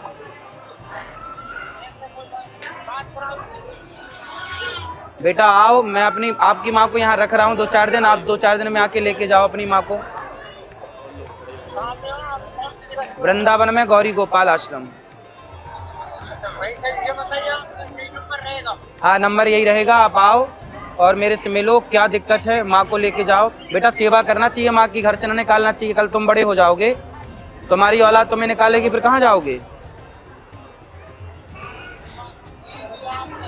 और तुम्हारी पत्नी इनको डांटती है, मारती है, परेशान करती है, तुम समझाते नहीं अपनी पत्नी को? अरे क्या बताओ, माँ ने तुमको पाल पोस के बड़ा किया, तेल मालिश की, और तुमने माँ को घर से निकाल दिया। कहीं भी हो तुम जल्दी वृंदावन आओ गौरी गोपाल, और अपनी माँ को देखो। माँ बहुत रो रही हैं, परेशान हो रही हैं। माँ की सेवा, माँ भगवान होती है बेटा, माँ को ऐसे नहीं निकालना चाहिए घर से, ठीक है? हाँ, नंबर चालू रहेगा। तुम दोनों भाई आना और दोनों भाई आके बात करना, मैं बात कराऊंगा तुम्हारी माँ से। जल्दी कब आओगे? हाँ, कल आ जाना, कल आ जाना या परसों आ जाना, जल्दी आना, तब तक माँ यहीं है, ठीक? रखवा दो माँ को। तो मतलब मामला सिर्फ आशीर्वाद देने भर का नहीं है, जिम्मेदारियां और भी बहुत ज्यादा हैं। हाँ, और इस किस तरीके की जिम्मेदारियां होती हैं और किस तरीके की ऐसे अपेक्षाओं के बहुत साथ सारे भक्त आ रोज जाइए। ऐसे पिता भी याद। भैया को सुनो, रखवाओ वहाँ, हाँ सामने रखवा, और हम आ रहे हैं फिर अभी। यहाँ पर क्या जो वृद्ध रह रही हैं महिला, उनके लिए क्या क्या जिम्मेदारियां? देखो, इनके बेटे को हमने समझाया, अब इनका बेटा बोल रहा है कि हम आ रहे हैं। यदि आ रहा है तो लेके चला जाएगा, बात खत्म। लेकिन यदि नहीं आता, उसने बोल दिया होता कि नहीं आऊँगा मैं, हमारे लिए माँ मर गई या ये वो फला फला, तब फिर माँ को यहाँ परमानेंट रखा जाएगा। अभी ये 2-3 दिन के लिए इनको, अभी इनकी एंट्री होगी 4-5 दिन की। अच्छा आचार्य जी, ये भी बताइए कि यहाँ से ले जाएं हाँ। और फिर घर में उनको प्रताड़ित करते हैं, तो क्या फर्दर भी आप चेक रखते हैं, या फिर मामला यहाँ से अगर वो चली गई तो सॉर्टेड? ना, यहाँ से जाने के बाद भी फिर बच्चे परेशान करते हैं, तो माँ फिर से आ जाती है। और ना आ पाए तो जबरदस्ती वहीं रख लें कि समाज में हमारी बदनामी ना हो, इस डर से घर में कैद करके प्रताड़ित करते रहे? नहीं, उस तरह की तो देखिए, यहाँ से जब हम जब बेटा आएगा ना, तो उसकी एक वीडियो बनाते हैं, उसकी एक लिखा पढ़ी कराते हैं कि आप जिम्मेदारी से लेके जा रहे हैं, सेवा करोगे। माँ को हम अपने नंबर देते हैं कि यदि कोई भी दिक्कत हो तो आप फ़ोन लगाना, और टच में रहते हैं साल पर 6 महीने तक। ये बुजुर्ग महिलाएं, हो सकता है इनको कोई गंभीर बीमारी हो, इनको इलाज की जरूरत हो, यदि दवाई यहाँ की रख जरूरत गई हो, माँ, सारा तो खर्चा तो फिर उनका खर्चा यहीं उससे हम उठाएंगे। मतलब सिर्फ रहना खाना नहीं? नहीं, यहाँ तो कम से कम 1 लाख रुपए रोज का खर्चा है केवल दवाइयों का। रोजाना 1 लाख रुपए की दवा? लगभग 1 लाख रोज। कोई ना कोई माँ, 290 माँ है, तो रोज कोई ना कोई माँ बीमार है। कोई को कहीं गिर गई माँ, कहीं चोट लग गई तो उनका ऑपरेशन करना। एक माँ को अटैक आया तो उनको दिल्ली भेजा गया, उनको ऑपरेशन में, एक ऑपरेशन में उनको 80,000 रुपये लगा। ऐसी तो रोज के खर्चे हैं ये, सामान्य दवाई तो चिकित्सा। डॉक्टर्स यहाँ भी आते हैं चेकअप के लिए? हाँ, यहाँ वृद्ध हैं तकरीबन महिलाएं। हाँ, डॉक्टर भी आते हैं। हमने पास के 2-3 हॉस्पिटलों में बात कर रखी है कि हमारी माताएं आएँ तो आप विशेष चिकित्सा दीजिएगा। मतलब हॉस्पिटल्स में भी आप कह रहे हैं कि वो जाते हैं तो स्पॉन्सरशिप टाइप? हाँ, तो अधिक से अधिक कोशिश ये रहती है कि माँ को यहाँ अच्छा इलाज मिल जाए, अच्छी चिकित्सा मिल जाए, अच्छा वातावरण, खाना पीना इतना अच्छा हम देते हैं माँ को। सुबह नाश्ते में सबको फल, 12 महीने मौसमी फल, साथ में और कभी इडली है, कभी और हलवा है, चने हैं। दोपहर का भोजन, शाम को सबको 1-1 गिलास दूध, ताकि। स्वामी जी, सवाल मेरे जहन में आ रहा है, मुझे नहीं पता कि मुझे पूछना चाहिए, क्या ऐसे मामलों में आपको लगता है कि कुछ फ्रॉड भी सामने आता है? फ्रॉड की गुंजाइश नहीं होती, क्योंकि हम लोग पूरा वेरिफिकेशन करते हैं। अच्छा, मुझे लगा ये कह रही हैं कि वो जो मौसमी का जूस और दूध पिलाया जाता है उसका टेस्ट ये भी लेना चाहेंगे। ना, बिल्कुल ले लीजिए, आप ले लीजिएगा। साड़ी दे दो मैया को एक, अब भी ला के दो साड़ी, अब भी बुलवा रहे हैं, अब भी।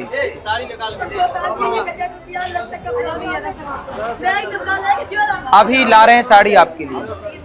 आपके सेवक बता रहे हैं कि ये तो बारी बारी आती रहती है, तो ये तो मामला फ्रॉड तो होगा? कोई बात नहीं, देखिए कपड़े तो मांग रही हैं पहनने के लिए, फट गए होंगे, बार बार मांगे तो बार बार। आस पास ही रहती हैं अपना, इनको मैया को यहाँ रखा जाता है। लेकिन कुछ माता ऐसी हैं, जैसे आप बोल रहे हैं फ्रॉड, कुछ माताओं का ऐसा होता है कि वो यहाँ रहना नहीं चाहती, खुले में घूमने की आदत है, तो फिर ठीक है, खाना पीना यहाँ खा लो और जहाँ मन करे वहाँ रहो। अच्छा, तो जो यहाँ आसपास भी रहती है वो भी यहाँ की सुविधाओं का लाभ लेती हैं? हाँ, कपड़े यहाँ से मिल जाते हैं, भोजन यहाँ मिल जाता है, लाइट बात की सुविधा यहाँ मिल जाती है, नहाने धोने की सुविधा, बाकी फिर दिन भर कहीं भी रहो।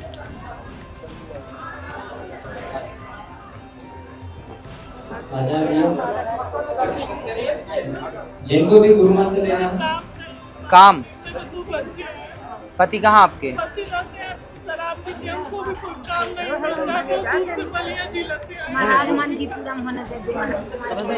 तो पति कहाँ? बात कराओ मेरी पति से।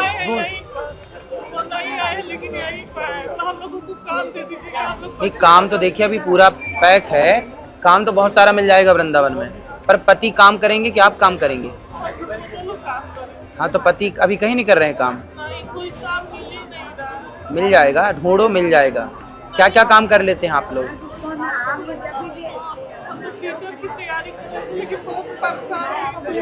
तो टीचर फिर स्कूलों में संपर्क करो, यहाँ स्कूल तो है नहीं। तो आपके पति संस्कृत पढ़ाते हैं? संस्कृत पढ़ाते हैं, क्या पढ़े हैं संस्कृत में? नहीं, यहाँ तो व्याकरण चलती है ना, हाई स्कूल का संस्कृत अलग है और ये व्याकरण की संस्कृत अलग है। लघु सिद्धांत लगाए हैं? नहीं तो लघु सिद्धांत पढ़ा लेते हैं आप। माहेश्वराणी सूत्र बताइए।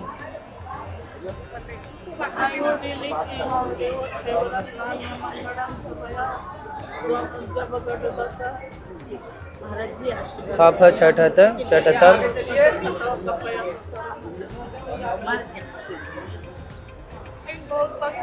नहीं, आपकी देखिए जो योग्यता है ना, हमारे यहाँ तो जो धुरंधर हैं व्याकरण के टीचर, जो पूरी व्याकरण जिनको याद है, आपको तो माहेश्वर सूत्र भी अच्छे से याद नहीं है, तो यहाँ कैसे पढ़ाएंगे? कोई बात नहीं, आप स्कूलों में पढ़ा सकते हैं, स्कूल के पढ़ाने लायक शिक्षा आपकी योग्यता अच्छी है, पर गुरुकुल में पढ़ाने लायक आपकी योग्यता नहीं है। आप स्कूल में, पास में जो स्कूल है ना, वहाँ आप संपर्क करिए, जरूर मिलेगा आपको काम। तो पर्दे से हकीकत तक कैसे दिखते हैं अनिरुद्धाचार्य, कैसे वो हैं, ये हमने आपको बताया। इस खास पेशकश में आज के लिए बस इतना ही। आप बने रहिए न्यूज नेशन के साथ और हमें दीजिए इजाजत। नमस्कार। धन्यवाद।